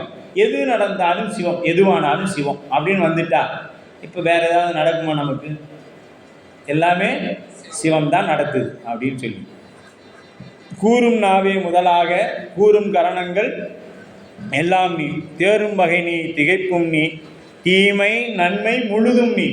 இது மாணிக்கவாசகருடைய கூற்று. வேறோர் பரிசிங்குண்டில்லை மெய்மை உன்னை விரித்துரைக்கில் தேரும் வகையின் சிவலோகா திகைத்தால் தேற்ற வேண்டாமோ அப்படின்னு கேட்பார் மாணிக்கவாசகர். எல்லாமே கூறும் இந்த நாக்கும் நீதான். கூறும் நாவே முதலாக கூறும் கரணங்கள் எல்லாம் நீ, கை காது மூக்கு கண்ணு காது எல்லாம் நீ தான் அப்படின்னு சொல்லிட்டார். தேரும் வகை நீ, திகைப்பும் நீ. நான் திகைத்து நிற்கிறேன் பற்றியில் அதுவும் நீ தான் அப்படின்னு. அப்போ திருஞான சம்பந்தர் பிள்ளையும் என்பு குடத்தினுள் பூம்பாவேன் மாயா காரியமாகிய வருக அழகை உருவ அழகை காணவில்லை. இப்போ அவர் திருஞான சம்பந்தர் மட்டிட்ட புன்னையும் மடமைகளை அட்டிட்டல் காணாதே போதியோ பூம்பாவாய் அப்படின்னு பாடின தேவாரத்தில் 6வது பாட்டில் அந்த குடம் வெடித்து சாம்பலும் எலும்பும் சேர்ந்து பூம்பாவைங்கிற ஒரு அழகான பெண்ணாக தோன்றியது. சிவநேசன் செட்டியாருடைய பெண். அதுக்கு முன்னாடி வரைக்கும் அது சாம்பல் ஆயிடுச்சு. இப்போ திருஞான சம்பந்தருடைய பெண். இதனால தான் உமாபதி சிவம் 4 மாலையில் சொல்லும் பொழுது பிரம்மாவாச்சு திலோத்தமையை படைச்சிட்டு திலோத்தமை மேலே ஆசைப்பட்டார். ஆனால் எங்கள் திருஞான சம்பந்தர் பூம்பாவை தன்னுடைய மகளாக எடுத்துக்கொண்டார். ஏன்னா சிவநேசன் செட்டியார் சொல்கிறார், இந்த பெண் உனக்காக வளர்க்கப்பட்டவள், நீங்கள் திருமணம் செய்து கொள்ளுங்க சாமின்னு. அப்போ சொல்கிறாரு. அதுக்கு முன்னே அது சாம்பலாயாச்சு. இது தேவாரம் பாடி பெருமான பாடி வந்தது, இது என்னுடைய மகள். இங்கே தான் அந்த 4 ஏன் உயர்ந்து நிற்கிறாங்க. 4 மக்கள் நம்ம அருளாளர்கள்னா ஏன் 4 விடையும் திருமாலை விடையும் பெருசு 4 மக்கள்னு சொல்கிறோம்னா காரணம் இதுதான். ஏன்னா அது திலோத்தமையை படைச்சது என்னவோ பிரம்மா. இறைவன் கொடுக்க அதற்கேற்றார் போல படைத்தார். படைத்த பிறகு என்ன பண்ணார்? திலோத்தமையை அடைய வேண்டும் என்று ஆசைப்பட்டார். அதை விட அழகான பெண் தான் நம்ம பூம்பாவை. யார்? திலோத்தமையை விட அழகான பெண். ஏன்னா அது அருளாளர்கள் பாடி வந்தது எப்படிப்பட்டதாக இருக்கும். அது இந்த எத்தனை 13, 14 நூற்றாண்டு கழித்து, ஏறக்குறைய 1300-400 வருடம் கழித்து படிக்கிற நமக்கே அது சுவையாக இருக்குதுன்னா அந்த சுவையே வடிவமாக இருந்தவங்க அவங்களுக்கு எப்படி இருந்திருக்கும் இடம். அற்புதமாக இருந்திருக்கு.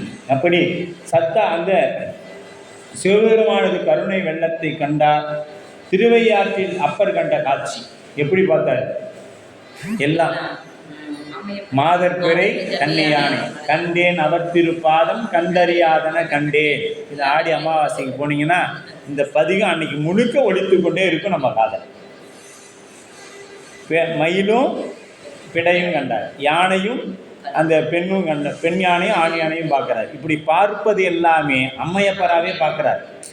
இந்த எல்லாம் எதை பார்த்தாலும் சேவலும் கோழியும் பார்த்த உடனே அவருக்கு சுவாமியாக தெரியுது. வாத்தும் ஆண் வாத்தும் பெண் வாத்தும் பார்த்தா அதுவும் அம்மையப்பராக தெரியுது. இப்படி காணும் கரணங்கள் எல்லாம் பேரின்பமாக தெரிந்தது. காணும் கரணங்கள் எல்லாம் பேரின்பமாக தெரிந்தது. அப்போ சத்து சிவம் வாக்கிற்கும் மனத்திற்கும் எட்டாத அந்த பொருள் ஆதலில் அதன் இயல்பை எவ்வாறு அறிதல் கூடும் எனில் அதனை அணைந்தோர் இயல்பை அறிதல் வாயிலாகவே அதன் இயல்பை அறியக்கூடும். இது யாருங்க? அணைந்தோருடைய இயல்பினா, அவங்களுடைய அந்த இயல்பினால்தான் நம்மால் அறிந்து கொள்ள முடியுமே ஒழிய ஒரு குருநாதன் இல்லாது. அடுத்த நூற்பாவுக்கு இங்கேயே அடித்தளம் ஆரம்பிச்சிட்டார் ஆசிரியர். ஆசிரியர் இல்லாது நாம் என்ன பண்ண முடியாது? குருநாதர் இல்லாது ஒன்றை நம்மால் அறிந்து கொள்ள இயலாது. அணைந்தோர் தன்மை இருந்தால் தான் சவுண்ட் வந்துட்டே இருக்கு. நான் சரி சொல்லாம சொல்லுங்க. சரியா போச்சு. இல்லை நானும் அதான் பார்த்தேங்க. அப்போ நமக்கு என்ன தேவை? ஆசிரியர்களோட அந்த அனுசரணை. எனவே சிவத்தை அணைந்தோர்க்கு சுற்றறிவு நிகழ்தல் இல்லை என்பதனை கொண்டே அவர்களால் அடையப்பட்ட சிவத்திற்கு சுற்றறிவு இல்லை என்பதும் நாம் துணியலாம். சிவத்தை அணைந்து சிவமாம் தன்மை பெற்றோர் அசத்தை காணார். எனவே அச்சிவம் அசத்தை காணாது என்பது சொல்லாமலே விளங்குகிறது. அது பற்றிய சத்தினிடத்து அசத்து பிரகாசியாது என மேற்கோளில் கூறப்பட்டிருந்தது. இனி அசத்தாகிய சிவம் சத்தாகிய சிவம் அசத்தை அறிய மாட்டான். இப்போ சத்தாகிய சிவம் அசத்தை அறிய மாட்டான் என்று கூறினால் அது அவன் எல்லாவற்றையும் அறிவான் என்பதனோடு முரணாகுது அன்றோ? இப்போ அது முரணாகுது. ஏன்னா சிவம் எல்லாத்தையும் அறியுன்னு சொல்கிறீங்க, இப்போ அசத்தை அறியாதுன்னு சொல்கிறீங்க. இது முன்னுக்கு பின் முரணா இல்லையா கருத்து அப்படின்னு கேட்டால் அடுத்த எடுத்துக்காட்டில் சொல்கிறார். அந்நியம் இல்லாமை அறற்று ஒன்று உணர்வு இன்றாம் அந்நியம் இலான் அசத்தை காண்குவனேல் அந்நியமாம் காணான் அவன் முன் கதிர் முன் இருள் போல மானா அசத்து இன்மை மற்று அப்படின்ட்டார். அப்போ பசு பாசம் ஆகிய பசு பாசங்கள் ஆகிய ஏனைய எல்லா பொருள்களும் சிவனிடத்தில் அடங்கி நிற்பன.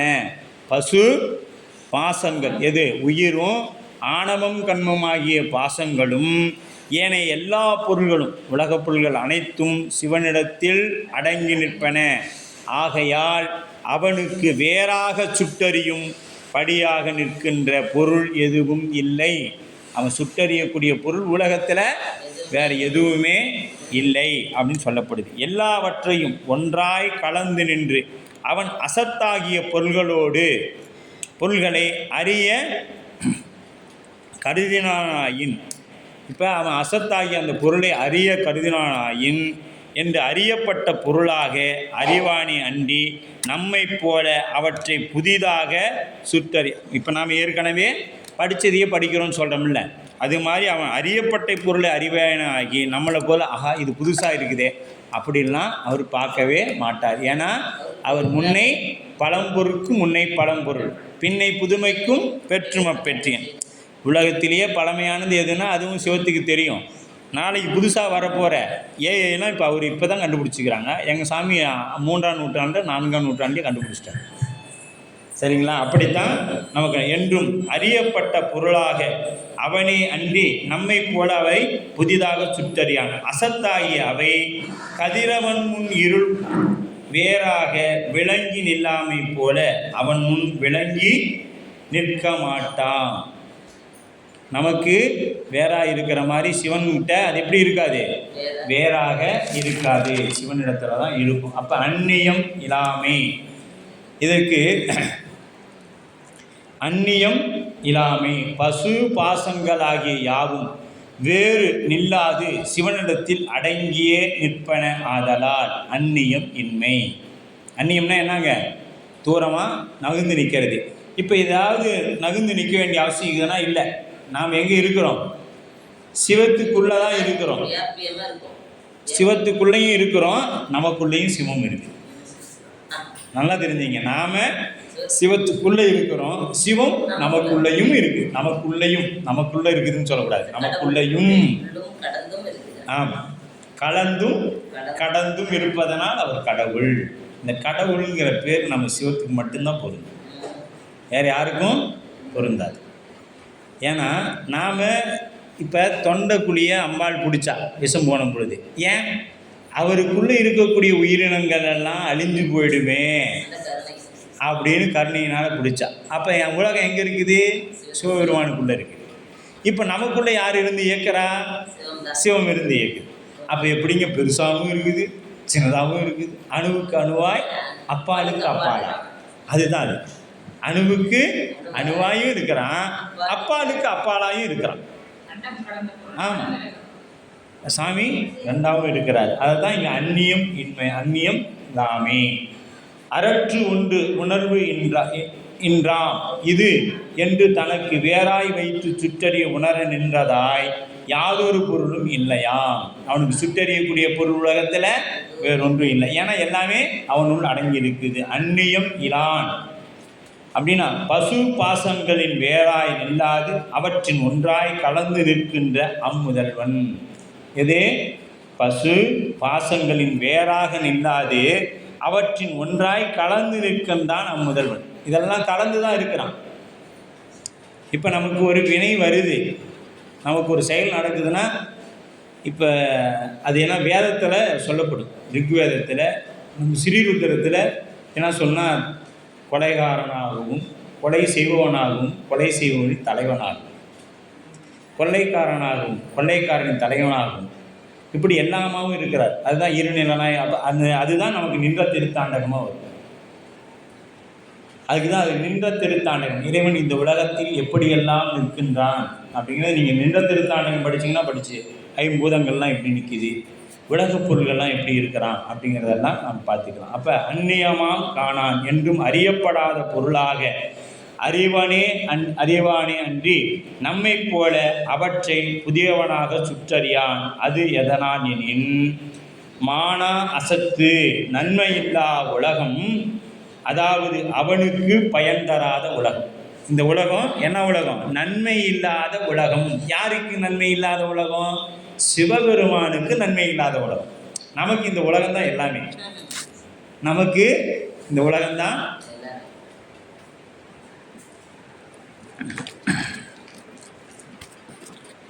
எல்லாமே. அதனால் மானா அசத்து அப்படின்னா நன்மை இல்லாத உலகம். யாருக்கு? சிவபெருமானுக்கு நன்மை தாராது. கதிர் முன் இருள் போல, கதிரவன் முன் இருள் விளங்க நிற்க மாட்டாது அடங்கி இருப்பது போல. இப்போ கதிருக்கு முன்னாடி இருள் என்ன பண்ணுதுங்க? அடங்கி நிற்கின்றது அப்படின்னு சொல்லுது. அவன் முன் இன்மை, அவன் முன் விளங்குதல் இன்றி அடங்கி நிற்பது. அதனால் அசத்தாகிய பாசங்களை இறைவன் உயிர்களின் பொருட்டு தன்னுள் வியாபகமாக அறிவான் என்பதும் அவற்றை அவன் அனுபவியான் என்பதும் இங்கு கூறப்பட்டது. இப்போ ஏன்னா அது பாசங்கள் இறைவன் உயிர்களின் பொருட்டு தன்னுள் வியாபகமாய் அறிவான், வியாபகமாக அறிவான். ஆனால் அது என்ன பண்ணாது? ஒரு காலும் இறைவனை பாதிக்காது. கதிர் முன் இருள் போல என மாயையின் காரியமாகிய உலகத்தை இருளோடு ஒப்பிட்டது. ஏன் எனில் கதிர் முன் இருள் வேறாய் நிற்பது இல்லை. கதிர் முன் இருள் வேறாய் இருப்பது இல்லை, விளங்காது அடங்கியே நிற்கும். இந்த இருள் என்ன பண்ணுதுங்க? இல்லாமல் போயிடுச்சானா இல்லை, இருக்குது. எப்படி இருக்குது? அடங்கி இருக்கிறது. அதற்குத்தான் முன்னமே நம்ம சொன்னோம், அந்த விளக்குக்கு கீழே இருள் அடங்கி இருக்குது. அந்த விளக்கு அணைச்சிட்டோன்னா இந்த அரை முழுக்க இருள் சூழ்ந்துடும் இல்லையா? இப்போ இருள் எங்கே இருக்குது? இல்லாமல் போயிடுச்சா அப்படின்னா இல்லை, இருக்குது, அடங்கி நிற்கிறது. அதுபோல அசத்தாகிய உலகமும் முதல்வனுக்கு வேறாக நிற்பது இல்லை, முதல்வனுக்குள் வியாபகமாய் அடங்கியே நிற்கும் என்னும் அவ்வறிவுக்கே இவ்வோமைகள் பொருந்தி கொள்ள வேண்டும். இது என்ன பண்ணும்? அதற்கு இப்போ எப்படி இந்த விளக்கொடிக்கு வச்சு பொருத்தி பார்த்துட்டோம்ல, அதுபோல் இந்த உலகம் எங்கே அடங்கி நிற்குது? சிவபெருமானிடத்தில் அடங்கி நிற்கிறது. கதிர் முன் இருள் என்பது விளங்காது அடங்கி நிற்றல் உணர்த்த வந்த ஓமையாகும். இந்த ஓமை மானா அசத்து என்பது நன்மை இல்லாத பிரபஞ்சம் என்று பொருள் உரைக்கப்பட்டது. நன்மை இல்லாத பிரபஞ்சம் அப்படின்னா இன்மை, விளங்காமை, மற்ற அசை. ஒரு அரசன் தன் ஆணைக்கு இருக்கும் பூமியை பிரித்து அறியாமல் ஒரு சேர அறிவது போல முதல்வன் தனக்குள் அடங்கிய பிரபஞ்சத்தை சுற்றி அறியாமல் ஒரு சேர அறிவான். பிரபஞ்சத்தை சுற்றி அறியாமல் ஒரு சேர அறிவான். எப்படி? ஒரு அரசன் தன் ஆணைக்கு இருக்கும் இந்த தன் கட்டுப்பாட்டில் இருக்கக்கூடிய அந்த பூமி என்ன பண்ணுறான்? ஒரு சேர அறிவான். இன்றைக்கி என்ன நடக்குது அப்படிங்கிறதெல்லாம் அறிந்து கொள்வான். அதுபோல முதல்வனும் தன்னுள் அடங்கி நிற்கும் இந்த பிரபஞ்சத்தை சுற்றி அறியாமல் ஒரு சேர அறிகின்றான். இது எப்படி என்றால், அரசன் குடிமக்களோடு கலந்து நின்று செய்ய வேண்டியவற்றை எல்லாம் செய்வானே அன்றி பூமியோடு கலந்து நின்று தொழில் செய்வது இல்லை. அவன் என்ன பண்ணுறான்? குடிமக்களாக இருந்து எல்லா பணிகளும் கவனிப்பானே அன்றி பூமியோட கலந்து நின்று தொழில் செய்வதில்லை. அவனுடைய குடிமக்கள் பூமியோடு கலந்து நின்று தொழில் செய்வார்கள். அவனுடைய குடிமக்கள் பூமியோடு கலந்து நின்று தொழில் செய்வார்கள். அதுபோல இறைவன் உயிரோடு கலந்து நின்று பிரபஞ்சத்தை அறிதலாகிய தொழிலை செய்தாலே அன்றி பிரபஞ்சத்தோடு கலந்து அறிந்து தொழிலை செய்வதில்லை. அந்த குடிமக்களுடைய ஏன்னா இவன் போய் செஞ்சானா அது என்ன ஆகிடும்? வியாபகமாகிடும், வியாபியமாக இருக்காது. அதனால் அவ்வாறாயின் பூமி அரசனது உடைமை ஆகுமே போல இறைவன் பிரபஞ்சத்தை சுற்று அறியாது இருத்தலும் பிரபஞ்சம் இறைவனோட உடைமையே ஆகும். இந்த பூமியில் போய் விவசாயம் அரசனாக பண்ணுறான் இல்லை, விவசாயிகள் செய்வாங்க, குடிமக்கள் செய்து அதோடைய பயனை யாருக்கு கொடுப்பாங்க? அரசனுக்கு கொடுப்பாங்க. அதுபோல ஆகவே பிரபஞ்சத்தை இறைவன் சுட்டி அறியான் என்பதற்கு இறைவன் பிரபஞ்சத்தின் கூடி தொழில் செய்வது இல்லை என்பது பொருளாகும். போய் இறைவன் நேரடியாக தொழில் செய்கிறானா? இல்லை, அவங்க செய்ததை இவருக்கு கூட இருந்து பார்ப்பார். அதுதான் வேலை. அப்போ சூரியன் உள்ள பொழுது இருள் உண்டு. சூரியன் இருக்கும் பொழுது என்ன இருக்குது? இப்போ இருள் என்பது உண்டு. 7ஆம் நூற்பாவின் 2வது அதிகரணம் எடுத்துக்கோங்க. அதாவது 187வது பக்கம். இதில் அசத்து இலது அறியாது என்பதனை விளக்கமாய் அமைவது இந்த 2ஆம் கூறு. அசத்தாகிய பாசப்பொருள் அறிவற்றது. ஆகையால் அது சத்தாகிய சிவத்தை அறிந்து அனுபவியாது என்பது அத்தொடரின் பொருள் என்பதை முன்னமே பார்த்தோம். தனு கரண புவன போகங்களாகிய உடம்பும் உடம்பிலுள்ள கருவிகளும் உலகமும் உலகப் பொருள்களும் ஆகிய 4மே அசத்து எனப்படுமாயினும், இது 4 எது? தனு கரண புவன போகம் எல்லாமே என்னன்னா அசத்து எனப்படுமாயினும் அங்கு அசத்து என்று சிறப்பாக கூறப்படுவதற்கு கரணம் எனப்படும் கருவிகளே ஆகும். இங்கே அசத்துங்கிற எங்கே சொல்கிறார்? எதை சொல்கிறார்னா கரணங்களை சொல்கிறார். இங்கு அசத்து என்பது சிறப்பாக குறிப்பிடுவது கரணங்களாகும். ஏனைய உடம்பும் உலகமும் உலகப் பொருள்களும் அவற்றினது என்பது தெளிவாக தெரியும். இவை போலன்றி கருவிகள் அறிதலாகிய தொழிலை செய்கின்றன. செவி முதலிய புறக்கருவிகள் காண்டல் கேட்டல் முதலியவற்றை செய்கிறது. இது கண்ணு செவியில் என்ன பண்ணுது? கேட்குது, பார்க்குது, இதெல்லாம் செய்யுது. மனம் முதலாக உள்ள கருவிகள் ஐயுறுதல், சிந்தித்தல், நிச்சயத்தல் முதலிய செயல்களை செய்கிறது. இந்த மனசு என்ன பண்ணுது? பயப்படுது. ஒரு சில நேரங்களில் பயப்படுது. அப்புறம் சிந்திக்குது, உட்காந்து இதை ஏன் செஞ்சோம், இதை எதனால் நடந்துச்சுன்னு சிந்திக்குது. அதன் பிறகு நிச்சயிக்கும், இது எப்படி அப்படின்னு சொல்லி நிச்சயிக்கும் முதலிய செயல்களை செய்கின்றன. ஆகவே அவற்றை அறிவன என்று கூறுதல் பொருந்தாது. இப்போ இதெல்லாம் அறியுதுன்னு சொன்னால் அது பொருந்தாது. அக்கருவிகள் பெத்த காலத்தில் பசுகரணங்களாய் உலகப் பொருள்களை அறியும். முக்தி காலத்தில் சிவத்தை சார்ந்து சிவகரணங்களாக சிவத்தை அறியும். பெத்த காலத்தில் என்ன பண்ணுங்க? எதை? உலகப் பொருள்களை அறியும். நிலையில்லாத பொருள்களை நிலை என்று அறியும் பெத்த காலம். இதற்கு அடுத்தது சிவகரணங்களாக உலகப் பொருள். அப்போ முக்தி காலத்தில் என்ன பண்ணும் அப்படின்னா, முக்தி காலத்தில் இதெல்லாம் இல்லாமல் கருவிகள்லாம் விட்டுட்டு போய் நம்ம முக்தி அடைஞ்சிட முடியுமானா முடியாது. கருவிகள் இருந்தால் தான், கருவிகளின் வழியாக தான் நம்ம முக்தி அடைய முடியும். அப்போ கருவிகளை விட்டால் தான் அடைய முடியும்னு சொல்கிறீங்க. இப்போ கருவியும் வேணுங்கிறீங்க. நாங்கள் என்ன தான் பண்ணுறது அப்படின்னா, சிவத்தை சார்ந்து சிவகரணங்களாக சிவனை அறியும். அதனால தான் சிவபூசை செய்யும் பொழுது அங்கே சுற்றி கரண சுற்றி எல்லாம் பண்ணுறோம். கரணங்களை எல்லாம் சுற்றி பண்ணுறோமா? சுத்தம் பண்ணால் அங்கே என்ன வரும்? சிவம் வந்துடும். சுத்தம் பண்ணிட்டோம்னா சிவம் வந்துடும். அவர்கள் அசத்தாகிய கரணம் சத்தாகிய சிவத்தை அறியாது என்றால் பொருந்தாது என அவர்கள் கூறுவார்கள். யாரு? அதை மறுத்து அசத்து அறியாது என்பதை நிறுவுவதற்கு மேற்கோள் ஏது கொண்டு விளக்குகிறார் ஆசிரியர். மேற்கோள் ஏதும் கொண்டு. அப்போ மேற்கோள் அப்படின்னு பார்த்தீங்கன்னா, அசத்தாகிய கரணத்திற்கு அறிவு இல்லை. இப்போ கண்ணுக்கு தனியாக அறிவு இருக்குதா? காதுக்கு தனியாக அறிவு இருக்குதானா? இல்லை. அப்போ இனி அசத்திற்கு உணர்வின்றி என்றாது அசத்தாகிய கரணத்திற்கு அறிவு இல்லை. கரணத்திற்கு அறிவில்லை என்னும் இதனை ஒப்புக்கொள்ளாமல் அவர்கள் வழக்காடுவார்கள். யாரு? பதிஞானம் பதியினது அறிவு, பசுஞானம் உயிரினது அறிவு.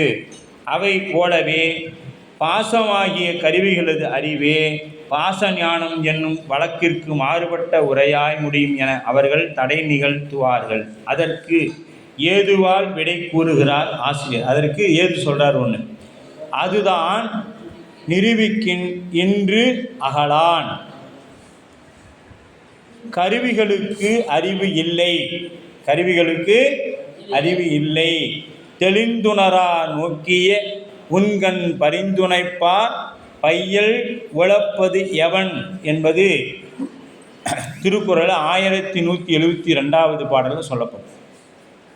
இந்த குறள் என் கண்கள் பின் விளையப் போவதை அறிந்தறியாது அன்று காதலனை நோக்கின. இந்த கண் என்ன பண்ணுது? முதல்ல ஒருத்தனை பார்த்த உடனே மயங்கி போய் நிற்கிது. அதுக்கு பின்னாடி அதனால் பெரிய துன்பம் வரப்போதா அந்த கண்ணுக்கு தெரிய போதா? இல்லை. அது இன்று கண்ணீர் வடிக்கிறது. அதே கண்ணீர் என்ன பண்ணுது? திருமணம் பண்ணிக்கிட்டு அவனால் துன்பம் தாங்க முடியாமல் கண்ணீரை வடிக்குது. இப்போ அந்த கண் காமிக்கும் பொழுது நமக்கு சுகமாக இருந்தது. அதே கண் இன்னைக்கு நமக்கு என்ன பண்ணுது? அந்த ஒரு எதை பார்த்துச்சோ அதுக்காக அழுகுது. அப்போ கண்ணீர் வடிக்குது. இந்த துன்பம் நாமே தேடிக்கொண்டதாதலின் பொறுத்து கொள்ளத்தானே வேண்டும் என்பதை உணராது. இப்போ நாம தானே அதை தேடிக்கிட்டோம் அப்படின்னு அந்த கண் என்ன பண்ணுறாது? பொருத்தி உணராது. இந்த கண்கள் வருந்துவன என்ன பயன் அப்படின்னு சொல்லி என்பது ஒரு தலைவியின் கூற்று. அதுதான் இந்த குறளில் நமக்கு சொல்லப்படுது. உண்மையால் ஆராய்ந்து மேற்கொள்ளுங்கால் கருவிக்கு அறிவில்லை என்பதை முடிவாகும். அசத்திற்கு உணர்வு இல்லை. பாசஞானம் என்பது பொருள்.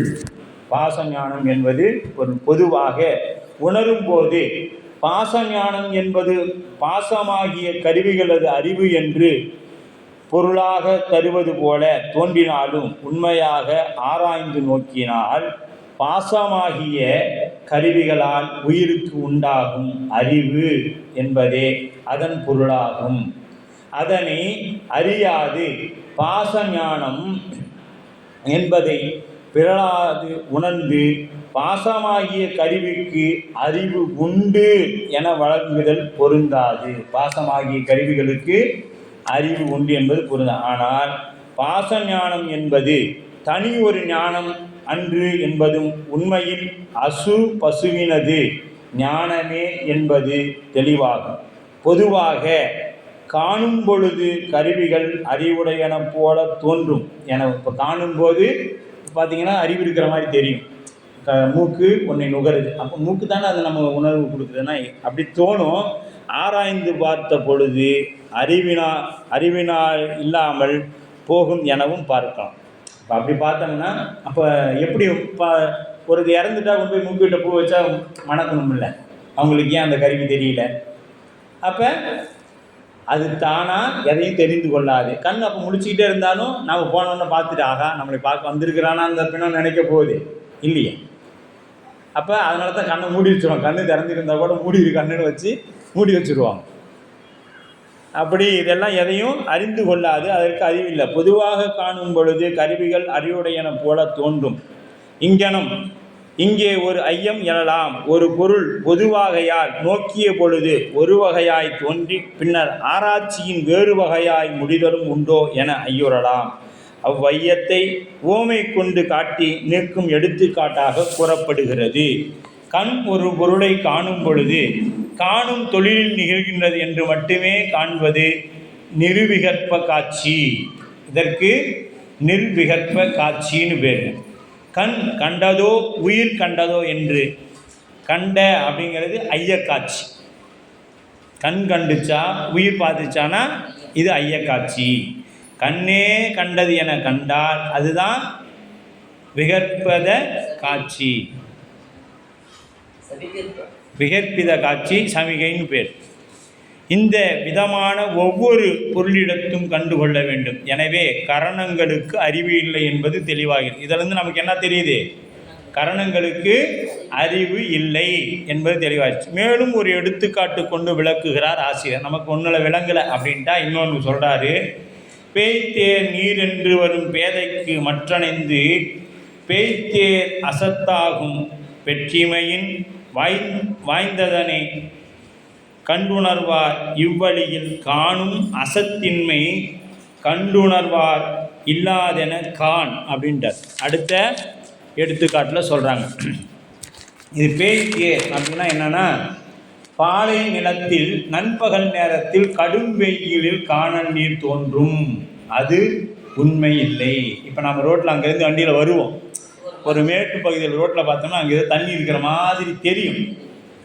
ஆனால் கிட்ட போனால் பார்த்தா என்ன தெரியாது, அங்கே தண்ணி இருக்காது. அங்கேருந்து இன்னும் கொஞ்சம் தூரத்தில் இருக்கிற மாதிரி தெரியும். இப்படித்தாங்க பாலைவனத்தில் போய் இதுதான் இந்த உலக வாழ்க்கையும். அதான் இது சுவையாக இருக்குது, அது சுவையாக இருக்குது, இது அங்கே இருக்குது, இங்கே இருக்குது, இப்படியே ஓடிக்கிட்டே இருக்கிறோம். ஓடி ஓடி களைச்சி போய் தான் மாணிக்கவாசு சொன்ன மாதிரி, அப்பா எல்லா பிறப்பும் பிறந்து இளைத்தேன். உயிர் இளைக்கணும். எப்படி? இந்த உடம்பு ஒன்றை தேடி ஓடி ஓடி ஓடி ஓடி அழைச்சி போயிடும். உயிர் இளைக்கணும். அதுதான் மாணிக்கவாசு சொன்னார், உயிர் இளைத்தேன். எது? புல்லாய் பூடாய் புழுவாய் மரமாய் பல்விருகமாய் பறவையாய் பாம்பு, இப்படி 84 லட்சம் யோனியும் மறுபடியும் பிறந்து 84 லட்சம் இப்படி பல 7 லட்சம் போயாச்சு. பல கோடி பிறவிகள், எண்ணிறந்த கோடி பிறவிகள் போயாச்சு. அப்போ தான் இந்த உயிருக்கு கொஞ்சம் இளைப்பு வேணும்னு தோணும். இதுக்கு மேலே முடியலப்பா, கொஞ்சம் பாரேன் அப்படின்னு. அப்போ தான் இது என்ன ஆகுது? சரண்டர் ஆகுது. அது வரைக்கும் ஓடுது. நம்ம நினச்சி பாருங்கள், இப்போ 1 கோடி ரூபா நம்ம இப்போ எடப்பாடி பாலத்தில் இருக்குன்னா இப்போ எத்தனை பேர் இங்கேருந்து ஓடுவோம் எந்திரிச்சு? 1 கோடி ரூபா இருக்குது அப்படின்னா எத்தனை பேர்? பகுப்பாது ஒன்றாவது வந்து கேட்டுக்கலாம். உங்களுக்கு முன்னாடி நான் மைக்க போட்டு ஓடிடுவேன். ஏன்னா எனக்கு இப்போ எடுத்தோன்னா என்ன ஆகும்? ஆனால் போனோம்னா சீக்கிரமாக அந்த மடத்தை கட்டி 4 அடியாருக்கு சாப்பாடு போட்டுடலாம்ப்பா, 1 கோடியில் கிடைச்ச அளவுக்கு அள்ளிடலாம் அப்படின்னு ஓடிடுவோம். நீங்கள் நாமளும் எடுத்து எதாவது ஒன்று கோயிலுக்கு செய்வோமே அப்படின்ட்டு ஓடிடுவோம். ஏன்னா இப்போ நாம் இங்கே வந்தவங்கெல்லாம் உலகப்பட்டு இருக்கிறவங்கன்னு சொல்லக்கூடாதுன்னு சொல்லுது சாத்திரம். ஏன்னு கேட்டிங்கன்னா, ஒரு சாத்திர நூல் இது ஞான வேள்வின்னு பேர். இதில் கலந்துக்கணுன்னா நமக்கு இந்த ஞான வேள்வியில் கலந்து கொள்வதற்கு நாம் முன்னையே தவம் இருக்கணும். இல்லாட்டினா இந்த நூல்கள் எல்லாம் தொடக்கூட முடியாது. இன்றைக்கி எத்தனை ஆயிரம் கோடி பேர் இருக்கிறோம். அதிகபட்சமாக நம்ம ஆதீன மாணவர்கள் எத்தனை பேர் இருப்பாங்கன்னு நினைக்கிறோம்? ஒரு 1 லட்சம் பேர் வச்சுக்குவோம். தமிழ்நாட்டிலேயே 8 கோடி பேர் இருக்கிறோம். அதில் 1 லட்சம் பேர் தான் மடிக்கவே செய்கிறோம். படித்து எத்தனை பேர் நிற்கிறோங்கிறது 2வது விஷயம். ஆனால் படிக்கிற காட்சி 1 லட்சம் பேர் தவம் பண்ணியிருக்கிறோம்ல, அது மாதிரி. அப்போ ஏனையோர் உள்ள பொழுது அவற்றுக்கு கருவிகளின் உண்மை இயல்பாகிய அசத்தான் தன்மை தோன்றாது. அதுக்கு அசத்தான் தன்மை தோன்றாது, சத்தான் தன்மையே தோன்றும்.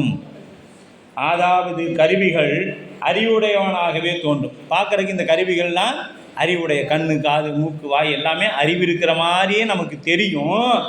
ஞானாசிரியர் அருள்மொழி வாய்க்கப்பெற்று அக்கருவிகளின் இயல்பை ஆராய்வதற்கு அவை அறிவற்றவை என்று உண்மை விளங்கும். என்னைக்கு ஞானாசிரியர் இடத்துல உபதேசம் பெறுறோமோ அன்னைக்கு தெரியும் இதெல்லாம் நமக்கு மஞ்சப்புடனைந்தும் மாறி நின்று என்னை மயக்கிடும் இது எல்லாம் நமக்கு கூட இருந்தே குழி பிடிக்கிறாளியா. இது 5 சும்மா கொஞ்சம் குழியாக பறிச்சா கூட பரவாயில்ல, ஏதோ மேலே கையும் காலை பிடிச்சி மேலே வந்துடலாம். வர முடியாதவன் அதில் பாதாளமாக படித்து வச்சு 5. எது? கண்ணு காது மூக்கு, இந்த 5 என்ன பண்ணுன்னா அதில் பாதாளம் பறித்து வச்சுருவோம். 5 குழி எந்த பக்கம் திரும்பினாலும் உள்ளார போய்டும்.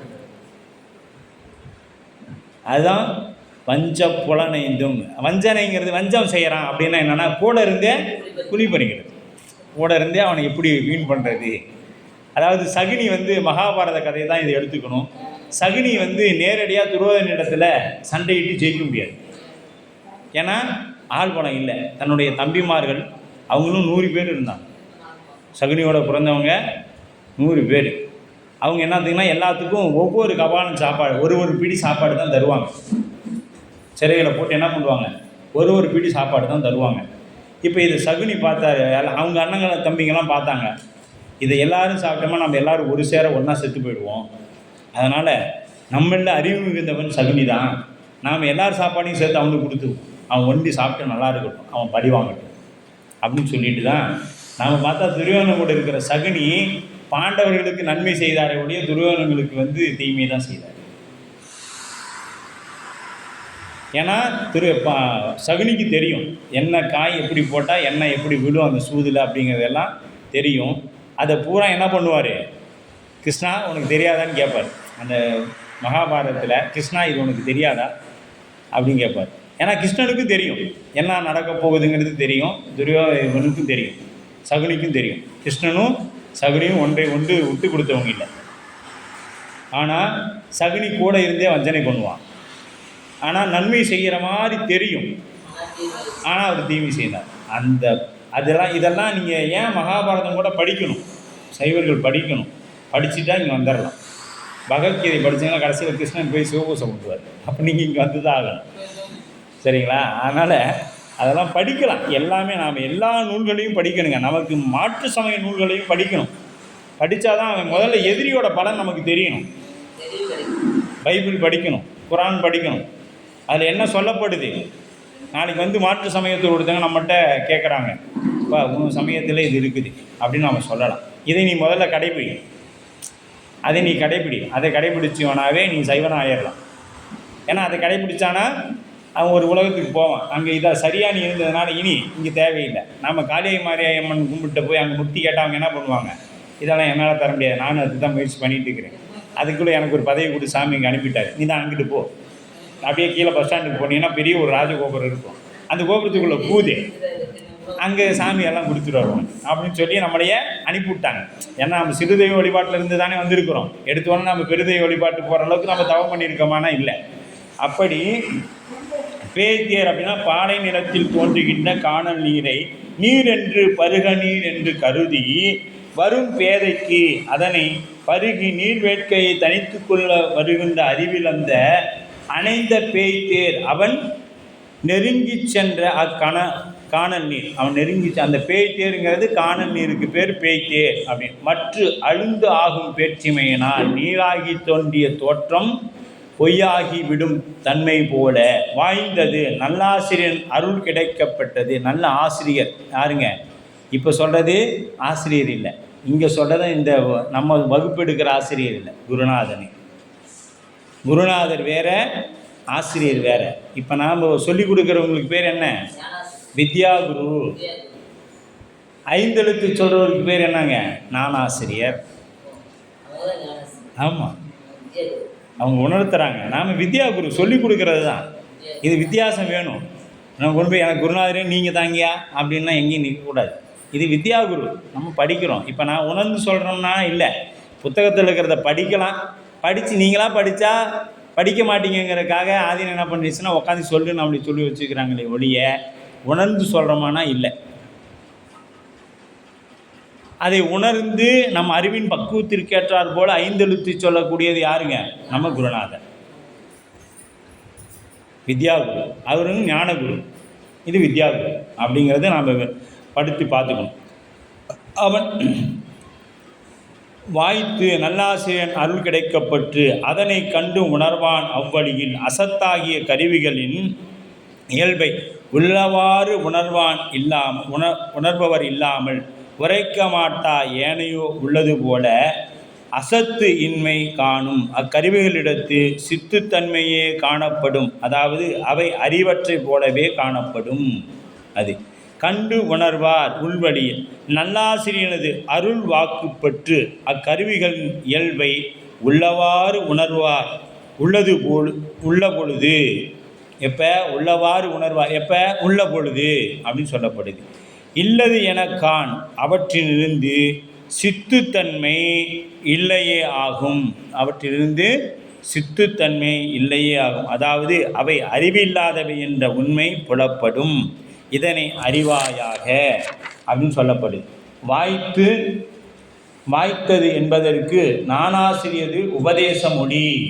நானாசிரியது உபதேச மொழி. அது உபதேசம் என்பது 5 எழுத்து. இதை நாம் எப்பொழுதும் குருநாதர் என்பது யாருன்னு முதல்ல தெரிஞ்சுக்கணும். நமக்கு சொல்லிக் கொடுப்பவங்களுக்கு பேர் வித்யாகுரு. நானாசிரியர் பாருங்கள், வாய்த்தது என்பதற்கு நானாசிரியர் உபதேச மொழி. உபதேச மொழி எது? 5 எழுத்து. பெற்று எனவே பொருள் கொள்ளுதல் ஆகும். கற்று நிலையில் நமக்கெல்லாம் ஐம்பொறி மனம் முதலிய கருவிகளையே நாம நினைக்கின்றோம். இந்த இப்போ நம்ம பாசத்தில் கட்டுப்பட்டு இருக்கும்பொழுது என்ன நினைக்கிறோம்? இந்த கண், காது, வாய், மூக்கு, இந்த உடம்பு இதுதான் நாமேன்னு நினைக்கிறோம். ஆனால் அவையெல்லாம் அறிவற்ற சடப்பொருள். அதனால தான் இந்த உயிர் இதிலேருந்து போனால் எதாவது பண்ணிட்டாங்க, இதுக்கு சடம்னு பேர் வச்சுட்டாங்க. சடலம்னு பேர் எதனால் வச்சாங்க? இதெல்லாம் சடப்பொருள். இப்போ நமக்குள்ள உயிர் இருக்குது, உயிருக்குள்ளே சிவம் இருந்து இயக்கிறதுனால இது இயங்கி கொண்டு இருக்கிறது. இதுக்கு ஒரு பெயர் உண்டு. இதை எடுத்துட்டோம்னா சடலம். அந்த சடலத்தை எத்தனை மணிக்கு எடுக்கிறாங்க? சடலம் ஆகிடும். சிவம் உடனாக இருக்கிற வரைக்கும் இது உடலாக இருக்கும். அது கிளம்பிடுச்சுன்னா இது சடலமாக போயிடும்.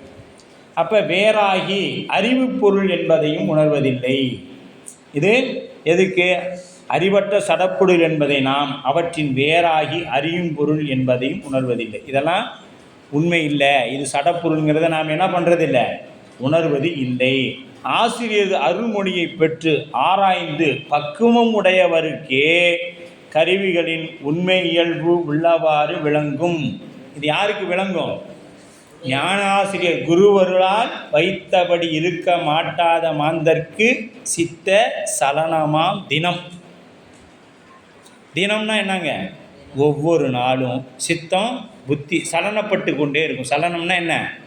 ஆசை, தெளிவில்லாத அசைந்து கொண்டே இருக்கிறதுக்கு சலனம் அப்படின்னு பேர். அந்த மனசு ஓடிக்கிட்டே இருக்கும். இதை போய் பிடிக்கும். ஒன்று விட்டு ஒன்றுபட்டு தாவுகின்ற குரங்கு போல. இதில் இருந்தால் இதை விட இது நல்லாயிருக்கும். இப்போ நம்ம இதெல்லாம் சொல்லலாம், தப்பு இல்லை. ஒரு சேலை கடைக்கு போகிறோம், என்ன பண்ணுறோம்? மேலேருந்து கீழே வரைக்கும் எல்லாத்தையும் எடுத்து போட்டுக்கிறோம். இதை விட்டு இது, இதை விட்டு இது, இதை விட்டு இது, இதை பார்க்குறதுக்கு இது நல்லா இருக்குது. சரி, அந்த நல்லா இருக்கிறத 10 முதல்ல எடுத்து ஒன்று சரி. இப்படி தான் நமக்கு இறைவன் என்ன பண்ணுறான்? கொஞ்சம் கொஞ்சமாக காட்டி கலட்டி விட்டு கொண்டு வர்றாரு. அப்படி தான் இந்த கருவிகள் 36ஐயும் ஒவ்வொன்றா எப்படி ஒன்றுனா 36 புடவையில் ஒரு 25 புடவை, அந்த 25ல் ஒரு 15, அதில் ஒரு 10, 5, அப்புறம் 1. ஒரு புடவை எடுக்கிறதுக்கு நம்ம இவ்வளோ சிரமப்பட வேண்டியது. இதான உண்மை. யாராவது போன உடனே ஒரே புடவை எடுத்து நம்மகிட்ட இல்லாத இருக்கிறது எடுத்துகிட்டு வந்துடுவோமானா இல்லை. ஆமாம், எல்லோரும் அது மாதிரி இருக்கணும் வேண்டிச்சு. அது மாதிரி. அப்போ 7ஆம் நூற்பாவில் 3ஆம் அதிகரணம் சத்து அசத்து ஆகிய இரண்டையும் அறிவது உயிர். உயிர் என்ன பண்ணுங்க? சத்தையும் தெரிஞ்சுக்கும், அசத்தையும் தெரிஞ்சுக்கும், நல்லதையும் தெரிஞ்சுக்கும், கெட்டதையும் தெரிஞ்சுக்கும். ஆனால் நல்லதை விட்டுட்டு கெட்டதை பிடிச்சிக்கும். இது தான் இந்த உயிரோட வேலை இல்லையா? அப்போ இனி இருதிறன் அறிவுள்ளது இரண்டள ஆன்மா என்றது. இருதிறன் அறிவுள்ளது இரண்டள ஆன்மா. சத்து அசத்து என்னும் 2 இயல்பை அறியும் அறிவு உடையது உயிர். ரெண்டையும் அறியக்கூடிய அறிவுடையது உயிர்.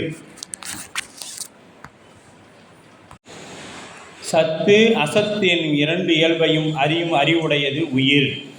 அந்த அதிகரணத்தில் மேற்கோளுக்கு வேறு ஏது கூறாமல் அதற்கு பொழிப்புரை, இதற்கு ஏது கூறாமல் என்ன பண்ணுறாரு? பொழிப்புரை கூறுகிறார் ஆசிரியர். இதற்கு ஏதுவே கூறலை. இதற்கு காரணம் முந்திய 2 அதிகரணத்தில் மேற்கோள்களே இந்த மேற்கோளுக்கும் ஏதுவாக இருப்பதனாலேயே சொல்லவில்லை. 2 அள ஆன்மா இருதிறன் அறிவுள்ளது. இருதிறன் அறிவுள்ளது. இது முதல்ல இந்த மூல நூலை நல்லா படித்தாங்கனாவே நமக்கு பாதி விளங்கிடும்.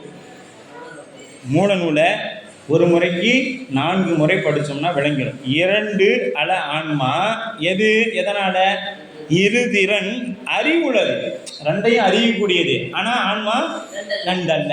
இப்போ என்ன ஆயிடுச்சு? ஆன்மா ஒன்று தான் அப்படிங்கிற நிலைக்கு வந்தாச்சு. அது என்ன பண்ணும்? ரெண்டையும் அறியும், சத்து பொருளையும் அறியும், அசத்து பொருளையும் அறியும் அப்படிங்கிறது இப்போ இது தெளிவாயிடுச்சு. இதுதான் இந்த நூட்பம்.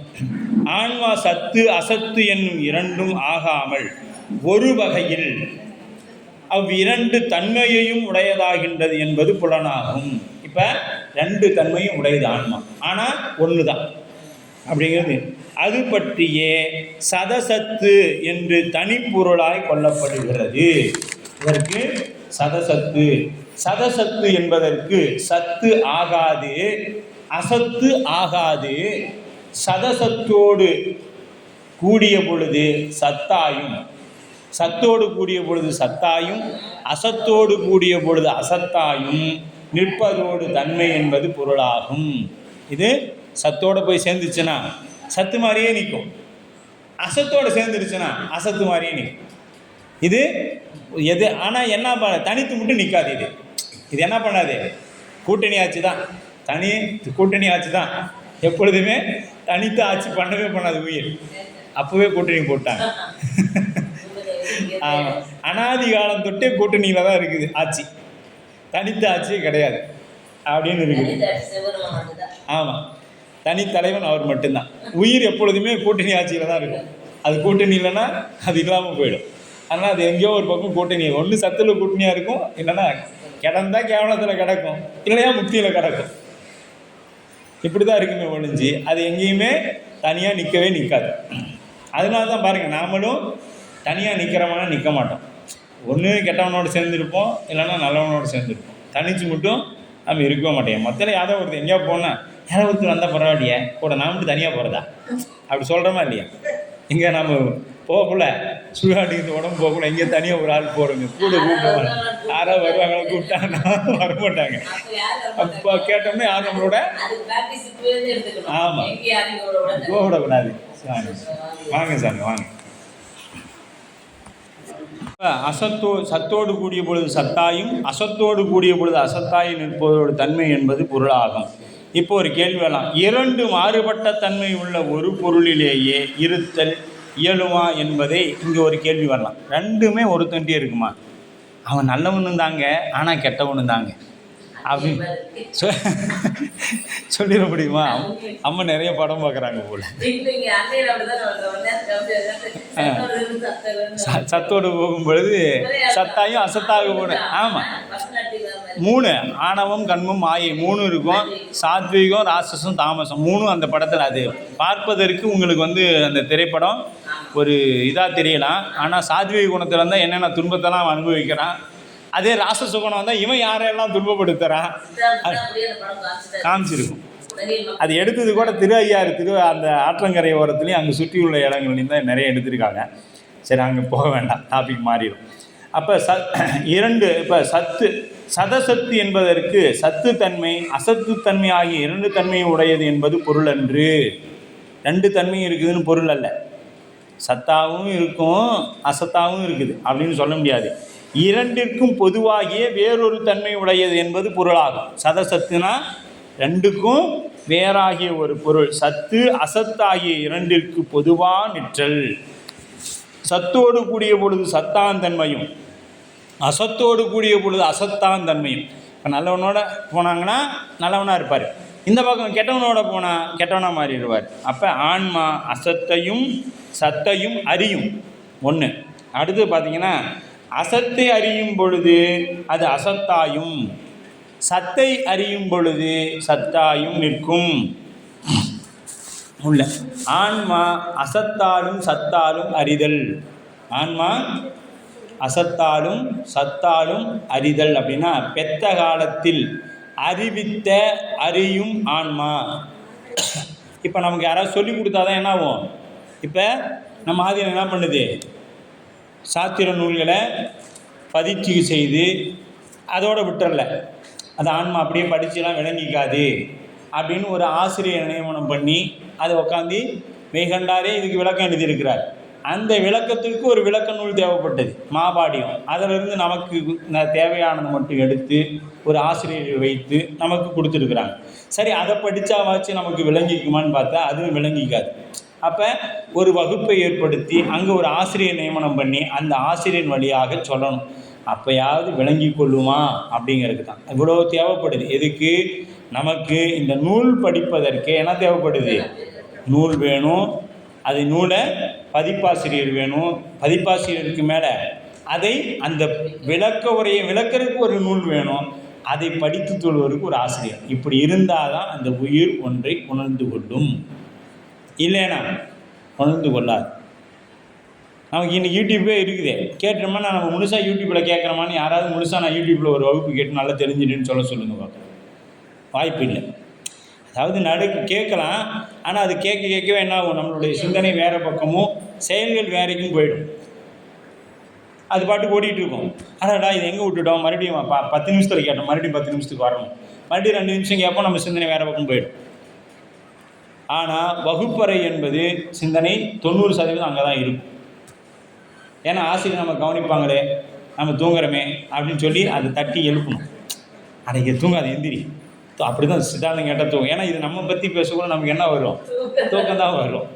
சித்தாந்தம் நல்லா கேட்குறாங்கன்னா தூங்கிடுவாங்க. அப்போ அந்த நேரத்தில் தான் நம்ம ஒரு தேநீரை கொடுத்து எந்திரி தூங்காத அப்படின்னு சொல்லணும். இல்லைனா அப்படியே தூக்க மாத்திரை போட்ட மாதிரி அப்படியே ஒரு சொக்கி வாடி அப்பாடா அடடா இப்போ இவ்வளோ தூரம் வந்துட்டாரா, அவனு தான் தூங்கிட்டோமா அப்படின்னு ஆகிடும். சரியா? அப்படியும் போயிடும். அப்போ இரண்டிற்கும் பொதுவாகிய வேறொரு தன்மை உடையது என்பது பொருளாகும்.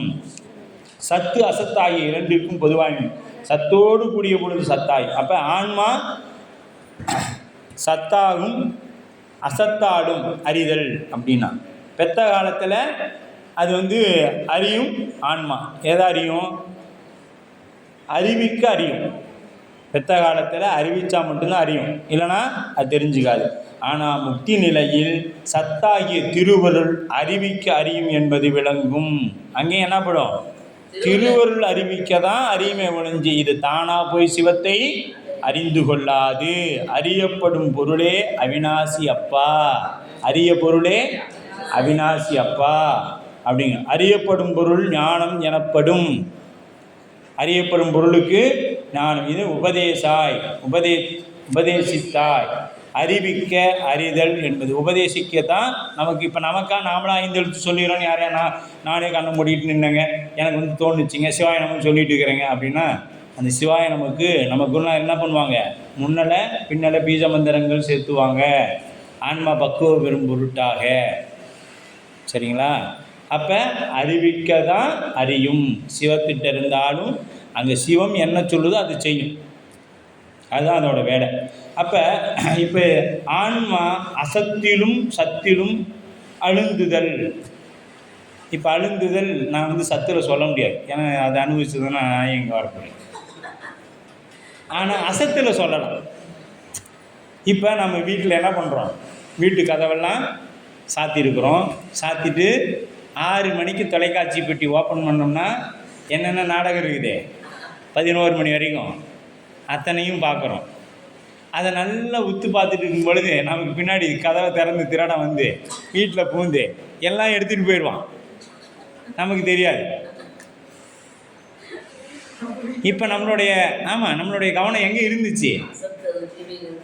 அசத்தா இருக்கும் பொழுது அந்த திருடன் அந்த காட்சியோடு ஒன்றி போயிடுச்சு. அப்படியே அவங்க அழுகுறாங்க, இதுவும் உட்காந்து அழுதிட்டு இருக்குது. ஏன்டா இது நல்லா இருந்த பொம்பளை அழுது இப்படின்னு பார்த்தோம்னா, பெண் அழுகுதுன்னு பார்த்தோம்னா, அங்கே டிவியில் நடக்கிற காட்சியை பார்த்துக்கிட்டு இதுவும் அழுகுது.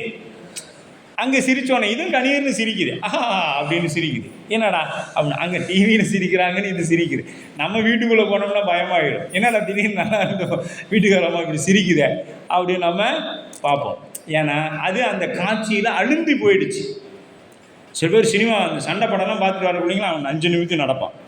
ஏன்னா அவங்க பார்த்த எஃபெக்ட்டு, அந்த திரையில் பார்த்த எஃபெக்ட்டு அவன் அப்படி நெஞ்சு நிமிந்து நடந்ததுனால. இங்கே நம்ம வெளியில் வந்தோம்னா நாமளும் அப்படி நெஞ்சு நிமித்தி ஒரு போலீஸ்காரன் படம்லாம் பார்த்துட்டு வந்து இவனு நெஞ்சு நிமித்தி நடப்பான். இதே போகக்கூட நல்லா தான்டா போனேன், வரக்கூட ஏன்டா அப்படி வந்தேன் அப்படின்னு கேட்டோம்னா அந்த காட்சியில் அழுந்தி போய் நிற்கிறான். இவனு தான் ஒரு வீரன், தான் ஒரு இராணுவ அதிகாரி, போலீஸ்காரன் நினச்சிக்கிட்டு இவன் நினச்சிக்கிட்டான். அப்படி அதே நினைப்போட வெளியே வரான். அது போல தாங்க சிவத்தில் இருக்குது.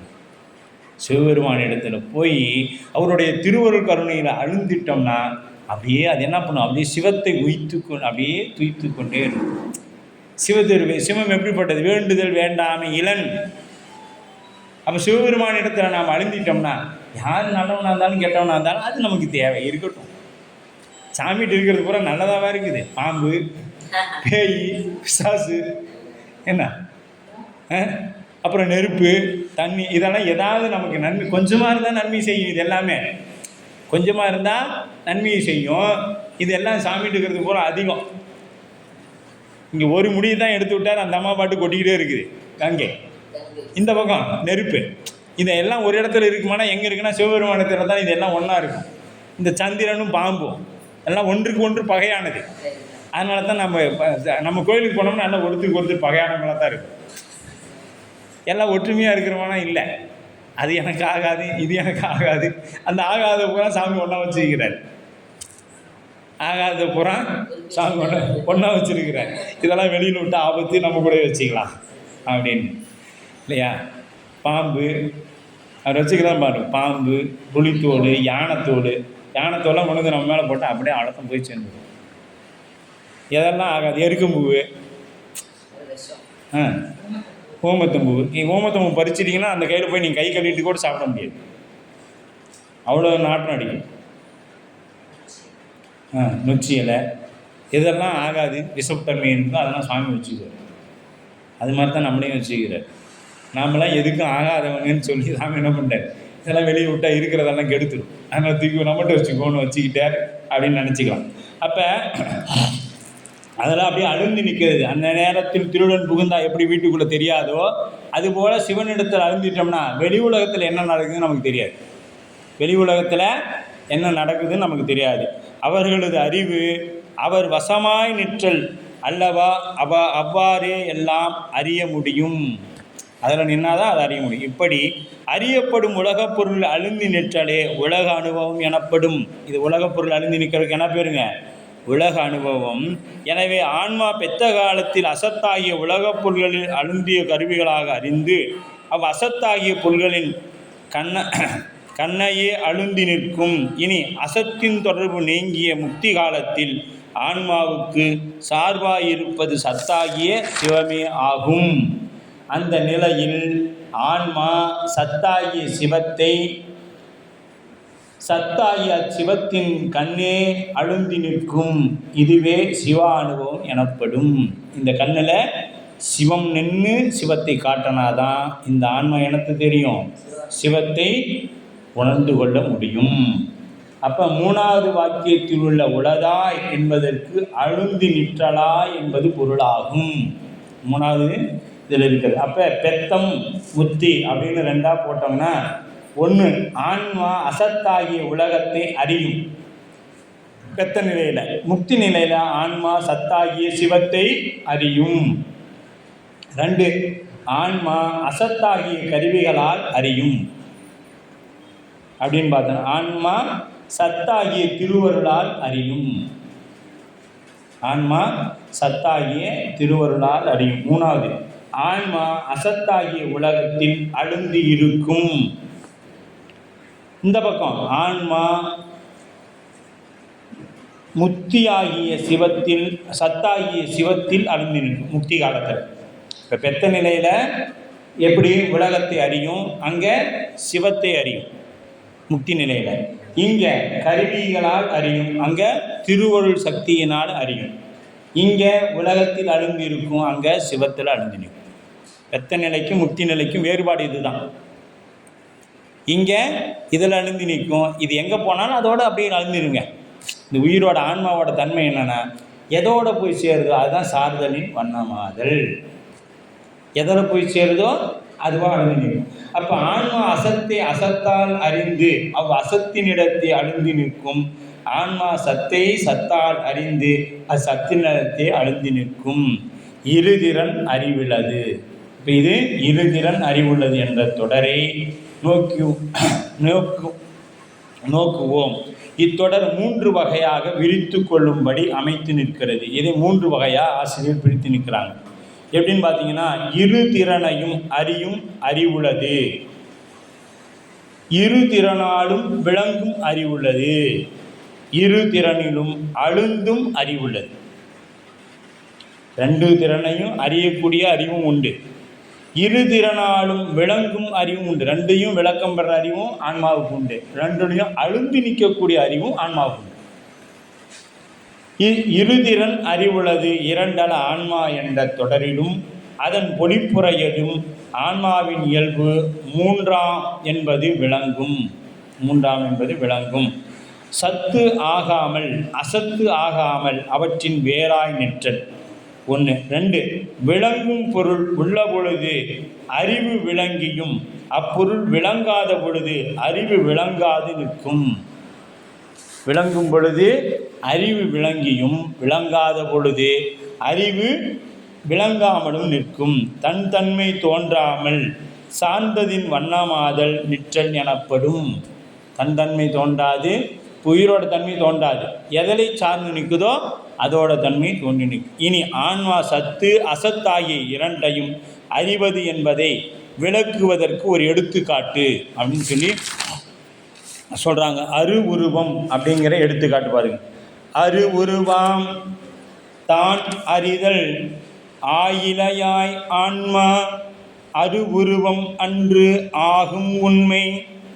அரு உருவாய் தோன்றி உடன் நில்லாது தோன்றாது நில்லாது தோன்றும் மலர் மனம் போல் தொக்கு. இதை கொண்டு கூட்டி பார்க்கணும்.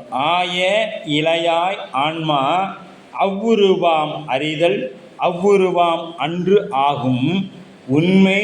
அருவுருவாய் தோன்றி உடன் நில்லாது தோன்றாது நில்லாது மலர் மனம் போல் தொக்கு தோன்றல் அப்படின்னு சொல்லப்படும். அப்போ ஆன்மா தனித்து நில்லாது. இந்த ஆன்மா சத்து பொருளும் அசத்து பொருளும் ஆகிய இரண்டு பொருள்களும் புலப்பட்டு வேறாய் விளங்கி நிற்கக்கூடியவை. அவை போல ஆன்மா தனிப்பொருளாய் புலப்பட்டு நிற்பது அன்று. உயிர், இதை நல்லா தெரிஞ்சுக்கிங்க, உயிர் என்னைக்கும் தனித்து நிற்காது. எவ்விடத்தும் எக்காலத்தும் எந்நிலையிலும் ஆன்மாவிற்கு தனி இருப்பு என்பது இல்லை. எந்த காலத்துலேயுமே. எப்போ கேவலம் என்னைக்கு தோன்றுனுச்சோ அன்னையிலிருந்து இன்னைக்கு வரைக்கும் என்ன இல்லை, ஆன்மாவுக்கென்று தனி இருப்பு என்பதே இல்லை. எங்கேயாவது ஒன்று சார்ந்து நிற்கும், அவ்வளோதான். சித்து அல்லது அசத்து பற்றியே நிற்கும்.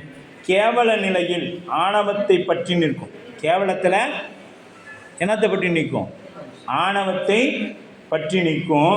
சகல நிலையில் மாயகாரியமாகிய உடம்பையும் கருவியையும் பற்றி நிற்கும். சகலத்தில் இருக்கும் பொழுதே மாயாகாரியமாகிய உடம்பையும் கருவிகரணங்களையும் பற்றி நிற்கும். சுத்த நிலையில் எப்படி இருக்குன்னா சிவத்தை பற்றி நிற்கக்கூடியது. இப்போ 3 நிலையிலையும் 3ஐ பற்றி நிற்கும். இனி ஏங்கம்மா, இனி ஆன்மா